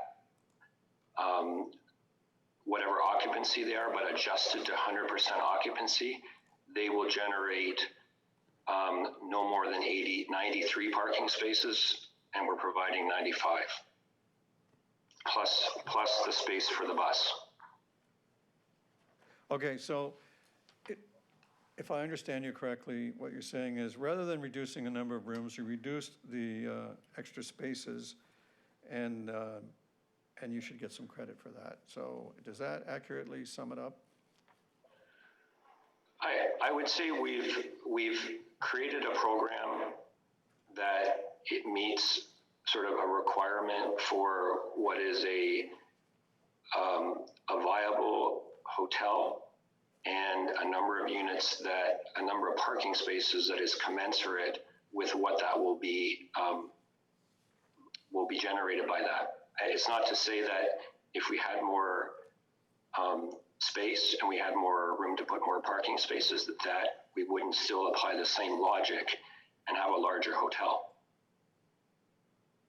Not to sound greedy, but that's just, that number is what not only this traffic survey is shown, but our architects who work strictly in the hotel business, these are the ratios that are being provided in the hotel business for properties that are currently being developed in the market. It's not a 1-to-1 ratio anymore. Alrighty, well, thank you very much for your information. Thank you. Are there any questions for Mr. Hall? Thank you very much, sir, for your time and your information. And your Thank you very much. I really appreciate it. All right, Council, I think it's decision time. Councillor Duddick. Thank you, Your Worship. I guess procedurally, if we want to float a contrary motion, we have to defeat this one. I cannot support the recommendation of staff on this item, unfortunately. I fully appreciate the amount of work that's gone into this. Unfortunately, I see it as trying to shoehorn something into an area for this type of use is not well suited when you look at the traffic issues that we've got. And this is something that I guess I've always had a bit of a bugbear about, that sometimes things look good on a graph or a table, but the reality of what the average person and we as members of council see happening in our community is contrary. And to have somebody actually verbalize using a U-turn as an alternative in such a busy area is just mind-boggling to me. So I will wait for somebody, if one of my colleagues wants to move adoption of this, then we'll see where it goes, but I do wanting to provide a contrary motion. Councillor O'Meara. Councillor O'Meara, you're moving. I'll fall on the sword on this one, Councillor Duddick. I'll move the staff recommendation then. Thank you, Councillor O'Meara. Councillor Adams? Just wondered, could our staff give us some clarity on what the appeal process would be for this application? Mr. Carr, are you still here? Let's see if there's a solicitor in the electronic room. There he is.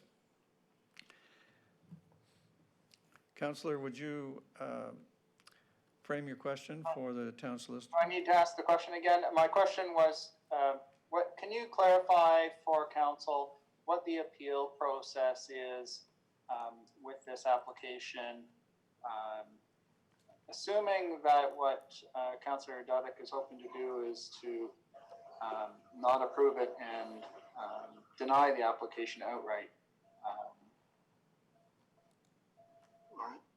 All right. Through you, Mayor Burton, I don't think that there's anything complicated about it. It would be strictly an appeal to LPAC.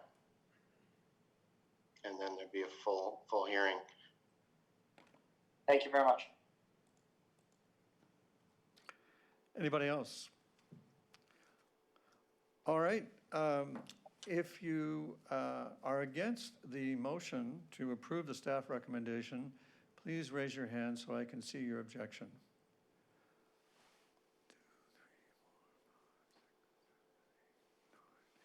And if you're for it, please raise your hand.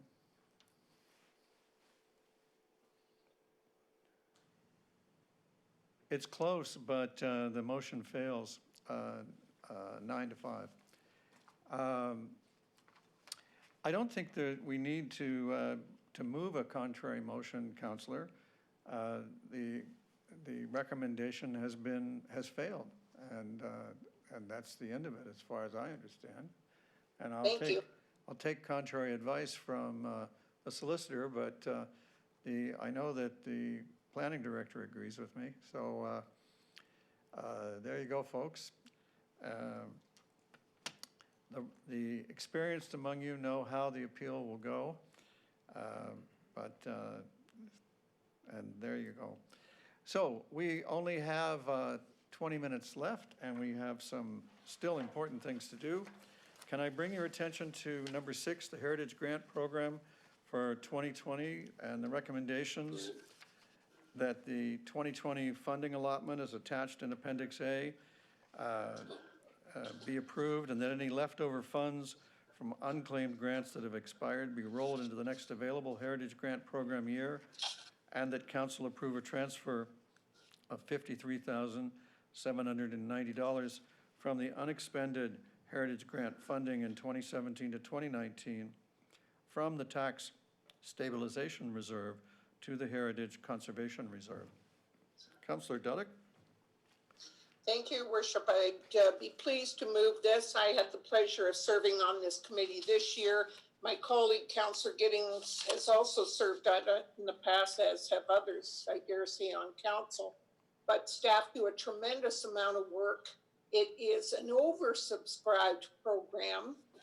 The applicants are extremely pleased with the assistance they get through staff. This year, with COVID, we anticipate there may be a bit of changes in terms of completion of their projects, but I did want to thank staff very, very much for all their hard work, because they do a lot of preparation, a lot of dialogue with the public. Thank you, Councillor. Is there any objection to the recommendation? Madam Clerk, there's no objection, and the motion is carried. Council, the next is the confidential discussion item on municipal access agreements. It's my opinion that this is straightforward and that you don't need to go into camera. Prove that with a motion. Councillor Elgar, thank you. Any objection? Madam Clerk, there is no objection, and the recommendation is carried. And because it's carried, I can make public that the staff report dated June 24th, respecting the status of the current negotiations between the town and Bell and Cogeco for new municipal access agreements for their telecommunications equipment within town road allowances and on town poles be received.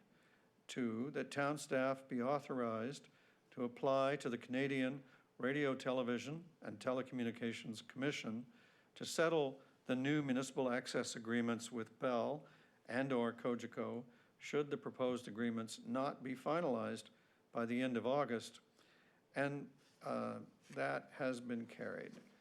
So now, Councillor O'Meara? Councillor O'Meara? Thank you for that. Can we just ensure that our federal MPs are aware of the situation we've been going through as well with this, so that they can understand that the CRTC, something might just be sitting on their desk for a while? I will certainly undertake to brief them on it. I will tell you from Ottawa experience of my own that there's only a tenuous connection between your MP or any MP, and the CRTC. It's set up to be immune from political interference. That's the whole essence of these agencies, for what it's worth. But I will certainly brief them. Number 7 on our agenda is the Special Heritage Oakville Advisory Committee of June 23rd. And there was a recommendation pertaining to item 3A from its meeting, and it needs to be approved and the remainder of the minutes be received. You have the item in your agenda. Councillor Giddings, you have your hand up. Is that a motion? Perhaps? Councillor Giddings, we can see you talking but not hear you. Oh, well, is this better? Yes, much better. We'd like to move the staff recommendation points 1 and 2 as outlined. Thank you. Council, is there any objection to the recommendation? Madam Clerk, there's no objection and the motion is carried. I wonder if I could have a motion to rise and report to council. Councillor Lischina, thank you. Any objection? Madam Clerk, there's no objection. I rise and report the Committee of the Whole has met and has made recommendations on consent item 1, public hearing item 2, discussion items 3, 4, 5, and 6, confidential discussion item C1, and advisory committee minutes item 7, as noted by the clerk. May we have a mover and seconder for the report? Councillor Knoll and Councillor Grant, thank you. Any objection? Madam Clerk, there is no objection and the report is adopted. I'm not aware of any new business of an emergency, congratulatory, or condolence nature. Still not aware of any. And so now I'll look for a mover and seconder for consideration and reading of the bylaws after this brief pause. And we're going to remove 72 and 73. Yes, fine.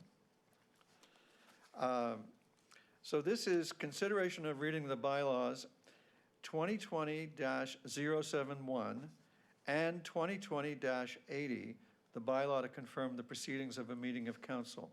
The bylaws that you did not adopt are not being approved by this motion. And now I'm still looking for the mover and seconder for this thing. Councillor Robertson, thank you, and Councillor Palmer, thank you. Any objection? Madam Clerk, there's no objection. The bylaws are adopted. Council, thank you for your time and attention and your many fine contributions to our decisions tonight. That completes our work. It's been terrific working with you, and we are adjourned.